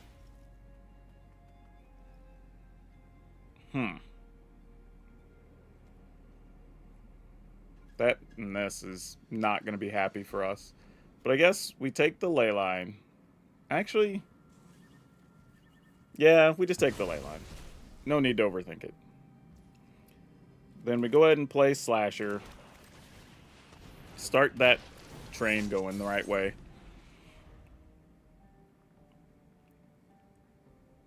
Then they'll be able to play Overlord, get the land. Next turn, get 5 things with herd migration. And then we just have to figure out what the game looks like from there. At least I would assume. Oh, well, another ley line. You're just going to play that for that and then ley line the Slasher? Okay, that's not the worst thing for us either.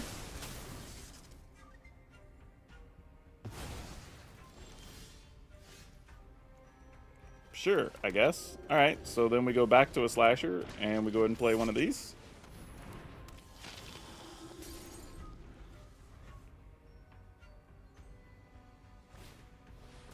Beanstalk, you got it. So this also means, unless they found like another ley line there, yeah, we're not going to have any concerns here for this turn.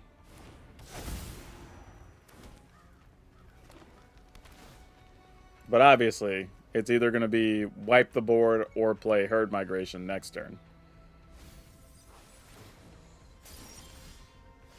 Ooh, that's a good one to get started here too.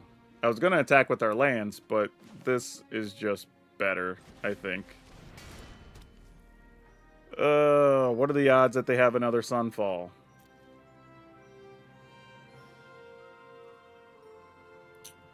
Let's attack first. Let's go find out.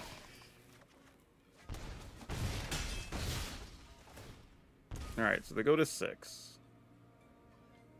That's 2, 4. I can only do it for one, so they're at 4. Alright, I'll gamble. Let's do it.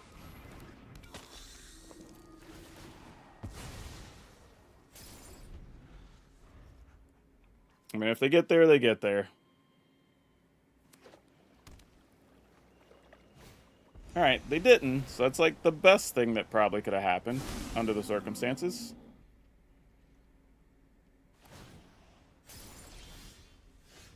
Alright.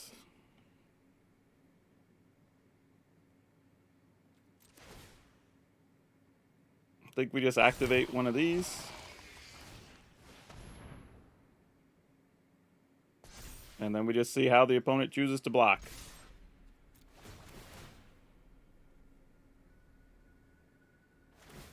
Yep, you got it. Okay, Zorline's good for later.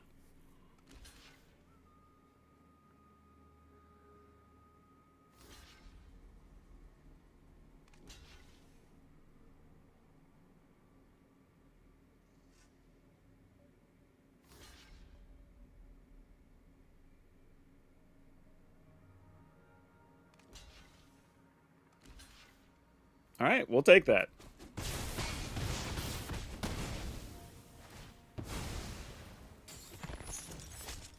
Play a land. Play this. Discard a land. Not terrible.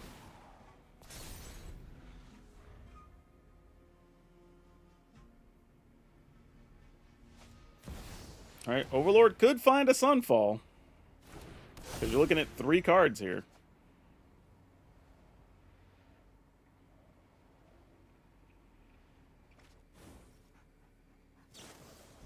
There's a Leyline Binding. Get to draw another card.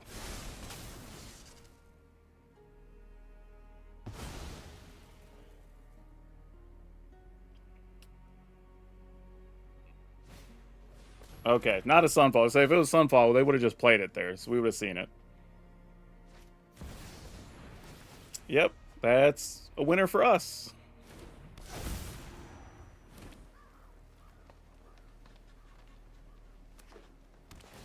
Yep.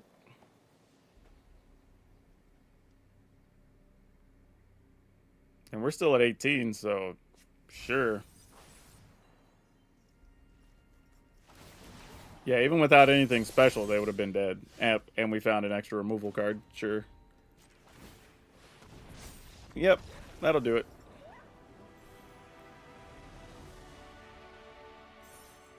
This deck's not up anywhere yet. This deck will be up in a couple of days when the video's up.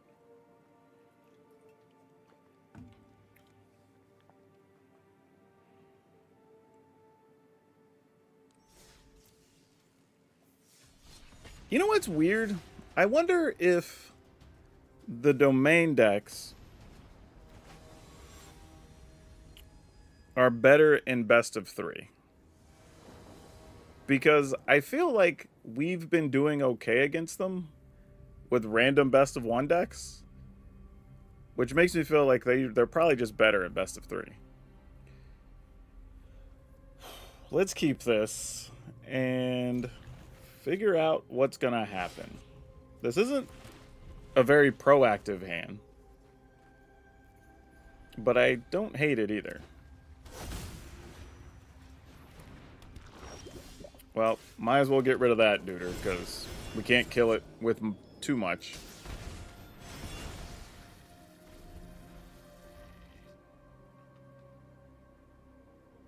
Oh, is this just like the Bant Poison deck or something? It might be. Alright, let's go here.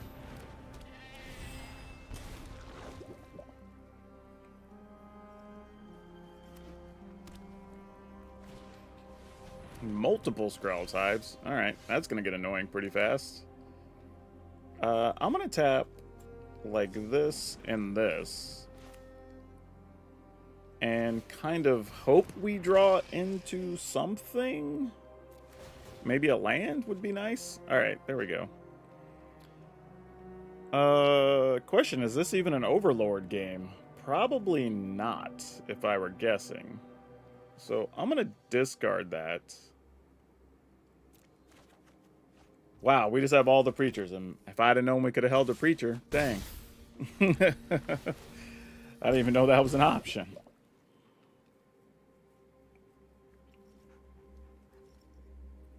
I mean, Gopher, though, it's terrible in this match. I can't target any of their stuff because they're all artifacts. Oh, did not want them to get that. Because now they can pump. So now we're kind of forced to be on defense. Yeah. Not too happy about that. I shouldn't have attacked last turn. Got a little greedy. Getting appropriately punished. Alright, I guess we play this. Much as I would like to duress something out of their hand. Don't have anything in the yard to get with that helping hand, unfortunately.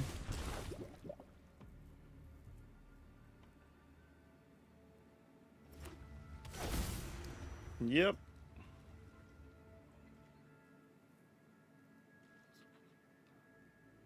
I assume you'll attack with all of it. Well, maybe not. I don't know. We need to be able to multi-spell, so I need an untapped land, preferably a black source. Would be great. Because if we can't play multiple spells, we're going to fall too far behind in this fight.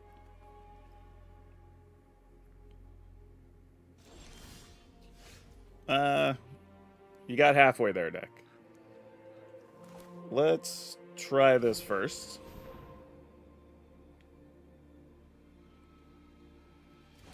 I mean, they could die to their hives. It's not terribly likely, but could happen. Now there's a choice. Alright, I'm going to do this. Hope they don't have, like, I don't know, Elish Norn or something. Ah, dang it. Dang it. I should have just discarded Slasher and just put Slasher into play at this point.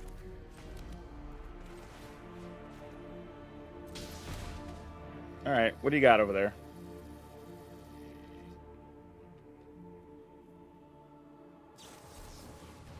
Oh, sure. They're just countering stuff? Alright. That's nowhere near the worst thing that could have happened. See, now their concern for them, though, is if they don't get rid of the fear of missing out, we do get 2 attack steps that could matter here. Because we could... Yeah, I should have just discarded the Slasher and put the Slasher into play with the helping hand. That's a mistake for sure. Because in this turn, I could have attacked twice, potentially, with the Slasher, with them not having any blockers, since all the mites can't block. And that would have been the way to go. Alright, we could also just randomly die to poison counters, too. Because now we have 3, and they're going to have at least 7 they can attack with next turn.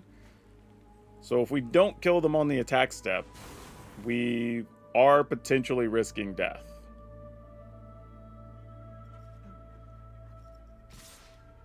I mean, yeah, we gotta block. I mean, not blocking is not an option.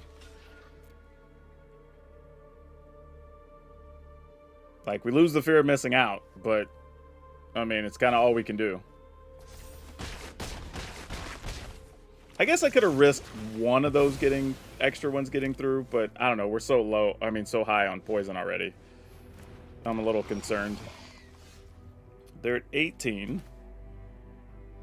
Because of lifelink, whatever.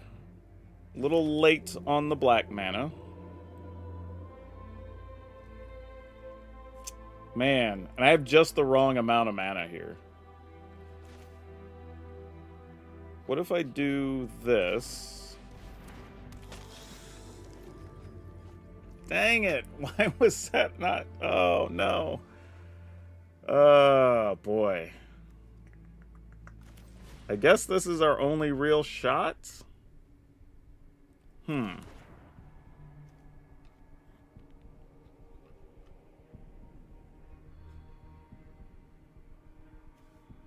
Yeah, I guess so. Part of me wanted to attack, see if I try to draw something else cheaper, and then use a helping hand, but that's just trying too hard. I think the opponent's got this one. We just sat around too long doing nothing. while they just built up a board. I'll have a Jolly Balloon Man that'll keep us from getting the free attack with Skrelv, so that's nice, I guess. Though, there is a world where if... Alright, we might actually be okay here with the Balloon Man. Because there is a world here where we get to 6 poison. They do have spells, though, that proliferate. So they could still get us. They could have also double pumped to try to kill a Preacher of the Schism, but it makes sense. You got to get rid of the Slasher here.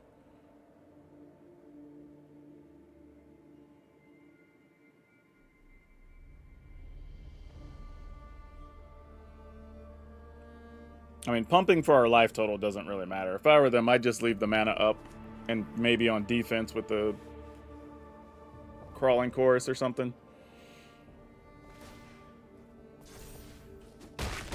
Yeah, you're going to kill us with poison before you kill us with the life total mattering. Good news is we get a card. So that could matter. Another Unstoppable Slasher. Okay. Alright, we have 7 mana this time. We have Fear of Missing Out available. So we're going to play another one of these for sure. Oh no, we only have 6 mana. We don't have 7 mana. For some reason, my brain processed 6. Alright, well we got to play this so Skrelv doesn't get us.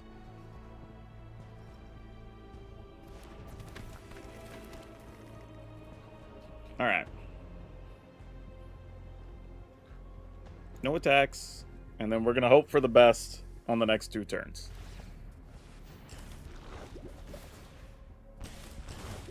I mean, we possibly still take a ton here. Jawbone Duelist, that'd be annoying later.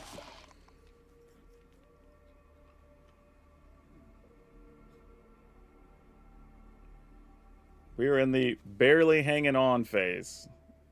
We've just been just the wrong mana to allow us to function the way we needed to. We drew all the 3 mana things and not the cheaper things.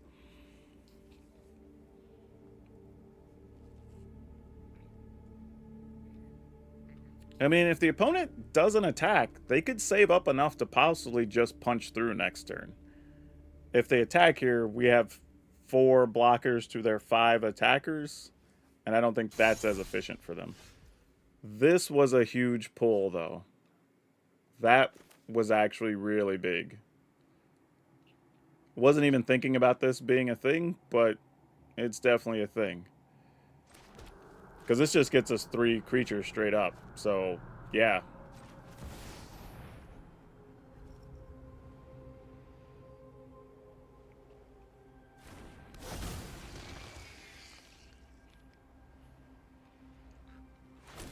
Three creatures and a card. Ooh. Overlord of the Bellmark. Alright. The deck's trying.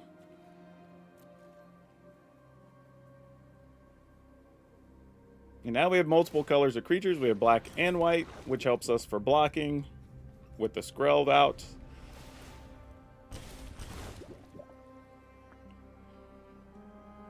This only works on 1/1s, right? Yeah. So we could ultimately trade an Overlord for a Jawbone Duelist. If we want to do that. Uh-oh, do they get something that's going to bounce a thing? They might have got a Serum Snare.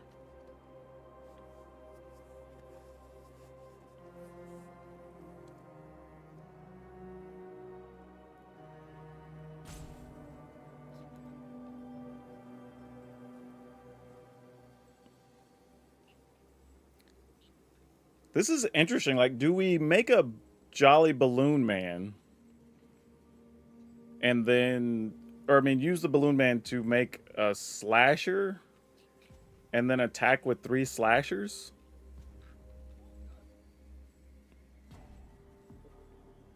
Like, is that the play?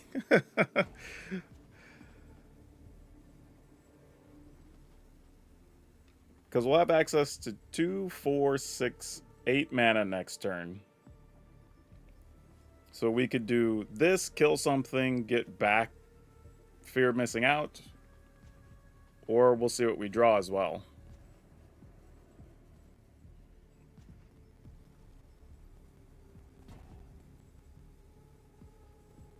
This ended up being a much closer game than I thought. The way the opponent's game plan started, I thought we were going to be much further behind.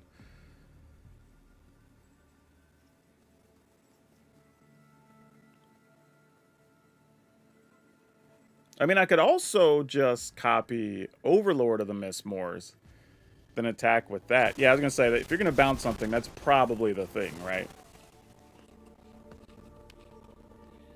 And then just attack with everything. Right? 7, 8, 9. Oh, those can't attack yet, though. Never mind. Yeah, you still get in where you can, but it's not as exciting. Yeah, I mean, obviously we're blocking. So that puts us to 7.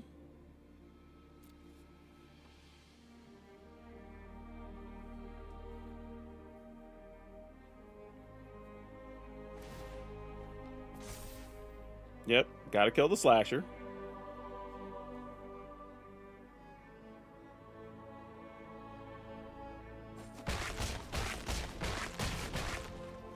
Okay. So 7 poison, but we've kind of stabilized the board now.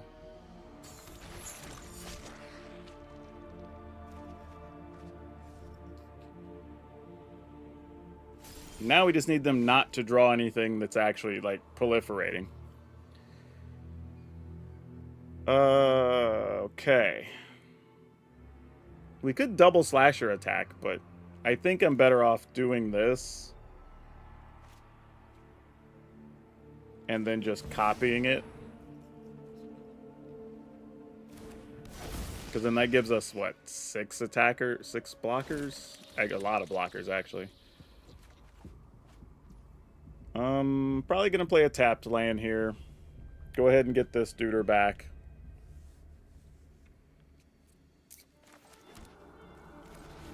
We've been waiting a while to do this anyway.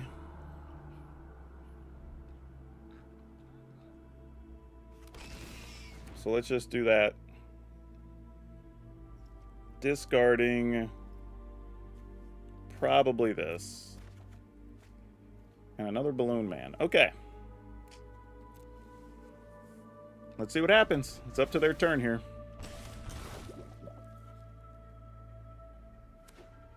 Okay, that was a good turn for us. Also remember, they get to gain a bunch of life back from the Jawbone Duelist because they could pump that up with the land and then it double strikes. And so there's that whole thing.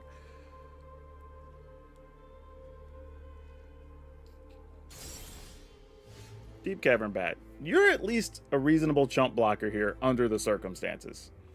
Like, not the card we're looking for, but you're not trash either. Alright. So at some point we are going to try to get slashers in there, but now is not the time. So let's go ahead and copy Overlord.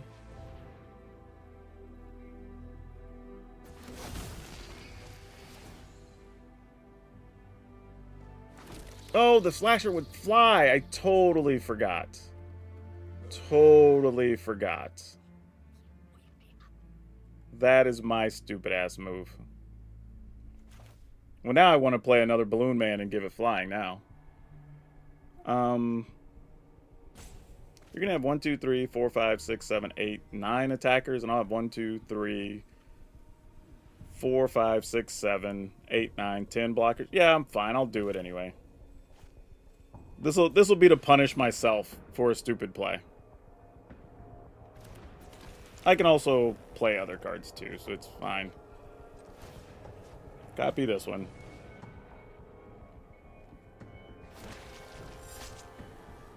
Alright, let's go.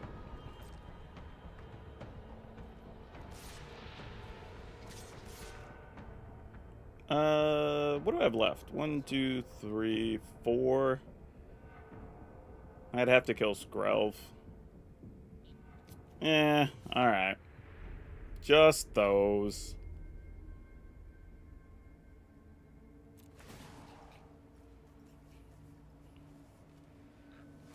Game got a little too dicey for me to want to do it. I'm a wuss.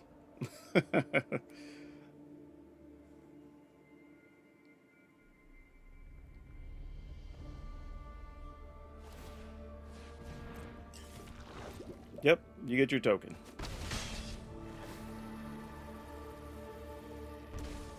Alright.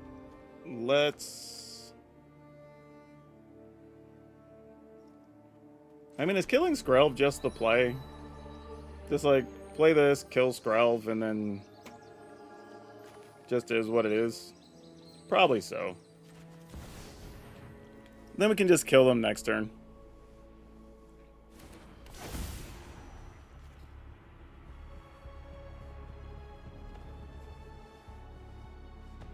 I probably could have killed them this turn, too, if I just all-out attacked, honestly.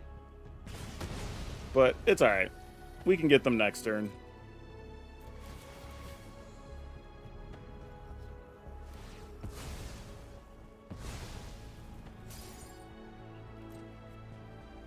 Alright.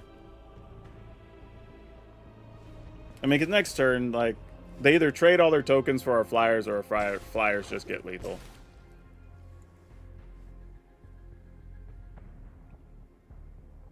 Like, I was overly cautious, but it ultimately doesn't matter, I don't think.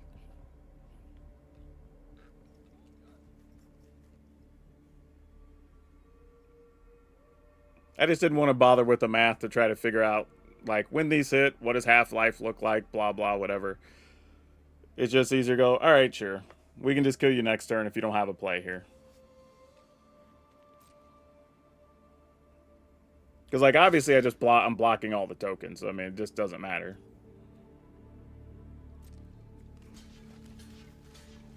Yep. Block there, block there, block there, block there, block there. Sure.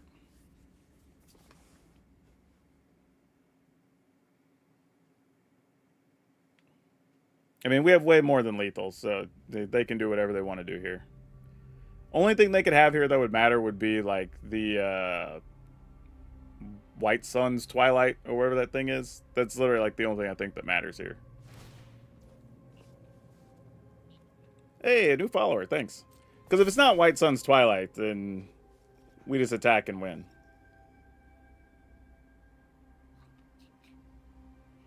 And even then, we have enough to attack. That'd be 6. So they'd still be close to losing, even as is. Even if it was a White Sun. Oh, no, because they would have gained, like, 5. So they would have still been alive. Yeah, I don't know what we're doing, but alright. That guy doesn't have trample or nothing.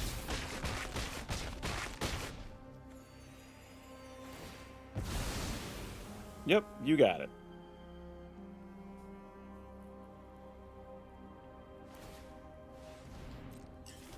Yep, a lowly token that can't block.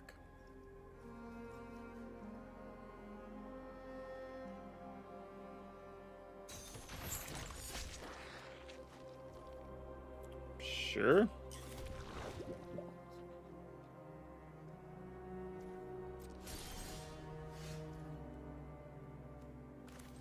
Let's check out what you got.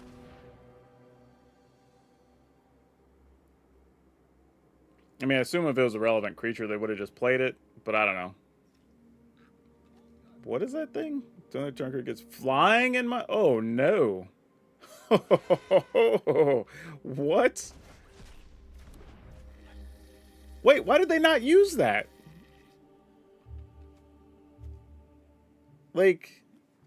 Oh, I guess it would have only been 2. We'd have been at 9. Never mind.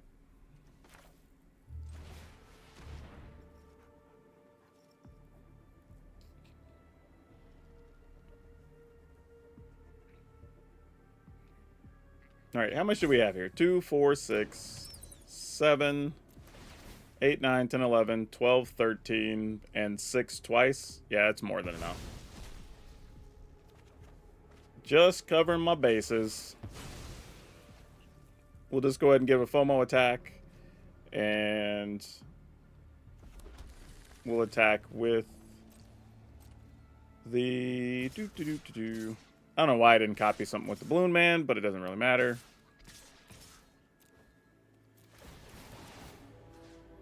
Untap this duder.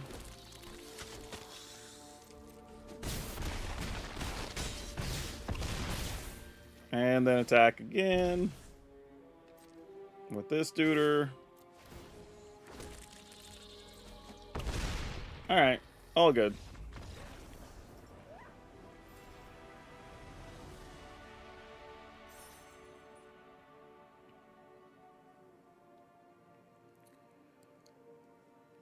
That was an interesting game to watch, at least. Like, that's at least a good one that's good for stream and good for the videos. So, I don't mind those types of games. But, let me see if I can pull this up here. Where, man, tells you how many decks I have. Like, this is one that's just been sitting in my queue for a while that I haven't gotten around to.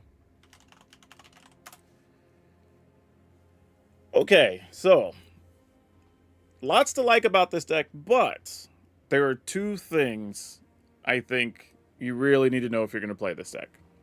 The first is you have to really be careful with your mulligans. You have to mulligan smartly, not just thinking about what can your hand do over the first couple of turns, but also thinking about how stuff fits together later and having at least some versatility against the opponent, right? You would prefer to have like at least one removal and some early play. Oh, excuse me, or possibly, you know, like a duress and something on turn 2 potentially, right? But also understanding that, okay, if you're gonna discard something, but maybe you already have the helping hand or you already have Zoraline, it's like, all right, well maybe I get rid of like a preacher here and I can get the preacher in cheaper later, right? Or even deciding like, okay, am I going to set up a Jolly Balloon Man thing, right? Am I trying to get Slasher down so Balloon Man comes in and I have 2 Slashers, right? Maybe they're planning on blocking one, but not the other one. You know, like that sort of thing. So there's a few different options here you kind of have to figure out. And it's a fun puzzle if you like this type of deck, but it also is probably more an advanced deck. You can't just like slam the good cards down. And even in that last game, like I said, there's a chance I possibly could have won, but like, I didn't even want to go through the effort of figuring out, like, okay, if I copy this thing and this triggers and this does a thing, like, I didn't even want to worry about it. I was just like, you know what? Forget it. I'll just make sure I can't die the following turn, and if they top deck the one random card they potentially have, sure. But that could also get you in trouble. So it's just something to be aware of. But I will say, all the cards in the deck worked. All the cards did what you wanted them to do. We saw a lot of cards between the Enduring Innocent, Fear of Missing Out, you know, getting stuff back from the graveyard with Zoraline, drawing stuff with Preachers. So we were seeing cards kind of every which way in this deck, which was actually very cool. The other thing, though, is the lands are probably close to where they need to be. So I don't think we want to mess with them too much. But the concern is that you do have to be aware of your lands you have in your opening hand along with the spells that you have. That's a real thing. Because you can get in some situations, and I think we had one of those in this video, where like it was just like, ah man, why'd I keep this hand? Now I'm only playing like one thing a turn because I don't have like 2 black mana or something like that, and it's kind of clunky. So you got to be aware of that too. The only thing I want to say is like I wish I remember where I saw this. Like I feel like it was like in one of the Magic Online tournaments, but I couldn't even tell you who it was because I didn't have it in my notes. But it's been sitting here for a while, so this was at least a week plus ago. So, but either way, cool deck. It worked in best of 3. Definitely is a solid best of 1 deck as well if you choose to play it. But the cards, a Helping Hand, Dreams of Steel and Oil, 2 Duress, 4 Deep Cavern Bat, 3 Go for the Throat, 3 Fear of Missing Out, 2 Enduring and Innocence, 4 Preacher of the Schism, 2 Unstoppable Slasher, 3 Urbrass Forge, 3 Zoraline, 2 the Jolly Balloon Man, 1 Sarah Paragon, 1 Overlord of the Belmork, 1 Boiler Bilges, 1 Miss Morris, 2 Virtue of Persistence, and then the lands are kind of all over the place. 1 of each basic, then you have 4 Caves, 4 Restless Fortress, 4 Blackleaf Cliffs, 3 Battlefield Forge, 4 Inspiring Advantage, 1 Fable Passage, and 1 Fountain Port. But yeah, this is just another one of those examples of more things you can do in Standard. So yeah, be sure to check out the channel, all the other videos. Especially if you're new to Standard, take a look. There's bound to be something that speaks to you because you can play all types of stuff right now and still be competitive. But that's all I have for you for now. We'll see you next time. Whew, that was a lot. That was a lot. Also, thank you for all you have been hopping in and watching over on Twitch. Looks like we got a bunch over there. And on the YouTubes, we got a bunch of you over there. And then there's a bunch of imaginary people on Twitter because I think a bunch of bots just log on whenever people are streaming. I don't know how that really works. But yeah, if y'all could entertain me for a second, I've been telling people about these on the most recent streams, but if you want to do some early holiday shopping or you want to get something sweet for yourself, check out that link to mistymountaingaming.com. I am doing a promotion with them right now, but I also saw them at a previous MagicCon and their stuff was really dope, which is why I wanted to work with them. But if you use code HalloweenDragon, you'll save 10% and they'll give me a small kickback. So just want to put that out there. If you're going to do any shopping, go check that out for yourself. Also, if you just want to get some cool stuff, we have a merch store for PowrDragn. You should check that out too. And we have a lot of variety of things. Matter of fact, I was drinking out of this earlier, which is actually really good. But I do try to get all the merch ahead of time to make sure it's good. I get the shirts, try them out, all that stuff. And people liked everything they've gotten so far. So thank you for those who have ordered stuff already. The other thing too, depending on where you're watching, be sure to check me out over on youtube.com/PowrDragn because I've been putting stuff up for 4.5 years, literally every single day. I've had a video up. I'll even have stuff going up while I'm away in Vegas next week. Speaking of which, if you're going to be at MagicCon Vegas, come find me. I have some cool tokens, some stickers. I just got my new pack of stickers sitting over here. So I have like all kinds of things I'm going to be able to hand out if you run into me. And just let me know where you watch my stuff or how you interacted with me. And then I'll just have something for you. Or you can come by a meet and greet when I'm there, whatever. Just have some fun. I'll be around the show for the whole weekend. But yeah, man, Standard's legit. Seriously. I feel like people that, I think I said this the other night too, is like anybody who says Standard's bad right now, to me feels like somebody who's just not playing Standard. And that sounds terrible, but like,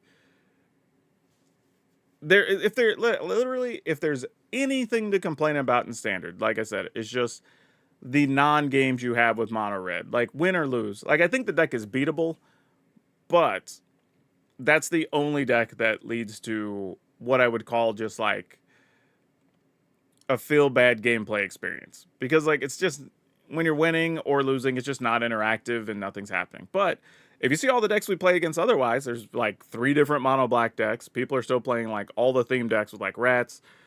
What have we else we've seen? Rabbits are still being played. Mice are still being played. 2 or 3 different types of Boros decks. Like 3 different types of enchantment decks. Lots of weird mid-rangey stuff. You still have all the domain control things. We saw like Azorius control today is still a thing. So like a whole variety of things. Hey, thanks for the follow, by the way. So yeah, like whatever you want to play, it's available in Standard. You just got to find the version of the thing that speaks to you, but it's out there. That's one of the reasons it's fun doing decks every day on YouTube, because I get to explore different stuff, try different cards, different combinations of things. So hopefully somebody finds the thing that's like, oh, that one. That's the one I want to play. Or like those interactions look really cool. Or I wanted a deck to play like this one card and somebody has it, right? That's what it's about, right? And then just having fun playing the games. Like lots of fun interactions. So I hope y'all enjoy all this because it's a lot of work. Also, channel sponsor, Moxfield. If you're going to post your deck anywhere, go to moxfield.com. They also just updated that if you happen to be over on Blue Sky, you can add that to your bio as well. So people can go find you over there, which is super sweet. Also, if you started following me on Blue Sky this week, welcome. A bunch of people migrated from Twitter. Apparently, the latest announcements and stuff from old boy Elon chased a bunch of people off. So, yeah, that was surprising. I went up like almost 200 people started following me this week. Extra people started following me this week on Blue Sky, which is wild. Boombox says, best of 3 is the same way right now. Standard feels good right now. Yeah, I think all levels of Standard are good. Zexlaw says, hey, PowrDragn, haven't played Standard in quite some time. I only play Commander, but I do understand where you're coming from that people think Standard is bad and sexually okay? What? What are you trying to say? That statement was headed right down a path, and then we were like at the end of the tunnel, and you decided to run into the wall. I don't know what happened there. I'm trying to like, obviously it's a typo. I'm just trying to like figure out what it's supposed to be, but I don't know what word would go in there instead. But either way, to your point, yes, standard. I think when people are used to saying like, oh, standard's bad, standard's boring, whatever. No, actually, it's really good. If you go look, I think I was just looking at this the other day.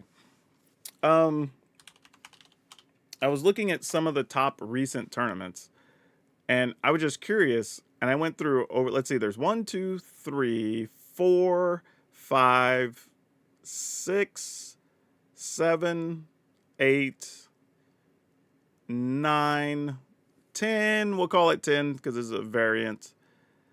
There's like 10 different decks in the top 16 of one of the big recent tournaments with 246 players. So like 10 different decks out of the top 16 is pretty good. And then if you extend it to the top 32, another like 3 decks slip in there. So then you're talking about 13 different decks in the top 32-ish. And then top 64, you add like 1 or 2 other decks. So maybe 15 different decks, 15 or 16 through the top 64 places in that tournament. Like, that's a good balanced meta game. It really is. Like, is it leaning a little aggro heavy? Yeah, but that's not necessarily bad if those other decks still have shots at winning and making the top 8 or whatever. That's totally fine. So yeah, I think that's pretty good. Oh, essentially okay. Yeah, that would have made sense.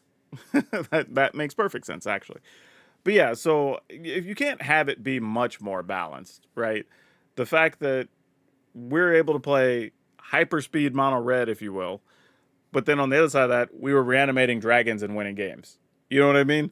So it's just like, in a world where both of those can exist and be very competitive, even in best of one on the ladder, that feels pretty positive. You know what I mean? I'm not sure how else you would measure that. Like, even among those, you still have Golgari midrange, you have the Azorius control decks, you have the domain decks, right? And they're all being played right now. Hell, the mono blue things. Mono blue even has different variants now, right? It has the stuff with Eluge, it's got just the old school regular Haughty Jin stuff, and then you have the blue-white variants that are playing some combination of Reanimator stuff, depending on what choices they want to use. And like, every deck's kind of branched out and trying different stuff. So like, this is a good time, man. This is a good time for standard. Honestly, I would say get a little practice, get ahead. So when you go to your next standard championship or store championship, you have a leg up on the folks showing up. I think that could be good. And the prizes are solid for those things. So just saying. Speaking of, I got to pick a deck that I'm going to be playing for a while for these next like few weeks. I'll probably pick up whatever pieces I need while I'm in Vegas. But yeah, this stream has gone a bit longer than I expected to since we're doing it so late. But I appreciate everybody for hanging out because I literally just like, hey, I'm going to stream and I'll see how many people show up tonight. But a lot of people showed up. I am impressed. Thanks for supporting your boy because I've been streaming a lot more lately. I think we streamed like, is this like the 5th time this week? Yeah, going to Store Champ today with your Burn Boros. I hope you win. I really do. I don't know what the Boros burn deck looks like right now, but I hope it's still good enough for you. So, yeah, I hope you get it done. And if nothing else, I hope you at least have a lot of fun. At least make like top 4 or something. Give yourself a fighting chance toward the end. But I think that's going to have to do it for me, y'all. I have a full day ahead. I got to make some more videos for y'all. I have like, there's a Halloween parade in a small town near me that I'm going to go check out. I have some friends I got to meet. So it's going to be a full weekend for me. But I appreciate all y'all hanging out. Again, follow me wherever you're at, PowrDragn. Check it out. Please follow me on the YouTube. I can always use the views. That helps out a lot. And honestly, for all your favorite creators, word of mouth is good. If they share something, you retweet it, share it out with your people in your Facebook groups, whatever. That helps out so very much, even if you can't afford to buy anything. Genuinely, it helps a lot. Just watching and watching all the way through, big. But like, watch as much of the videos as you can, whatever. That helps a bunch. And then, little secret. Obviously, if you have your Prime sub and you hadn't used it, I'd appreciate it. But if not, be sure to use it on somebody, because otherwise Bezos just keeps $5 extra in his pocket. But if you were going to pay for a subscription, please do it over on YouTube. The YouTube memberships, we get to keep a little bit higher percentage, and I can offer you better rewards over there at 3 different tiers that aren't all $5. I have a 99-cent, a $2.99, and a $4.99, and you get bonuses for all those different things. So check that out too. That's another way you can support, and it's super duper helpful. But yeah, I'll probably be on streaming, maybe not tomorrow. I probably will stream on Sunday for a bit.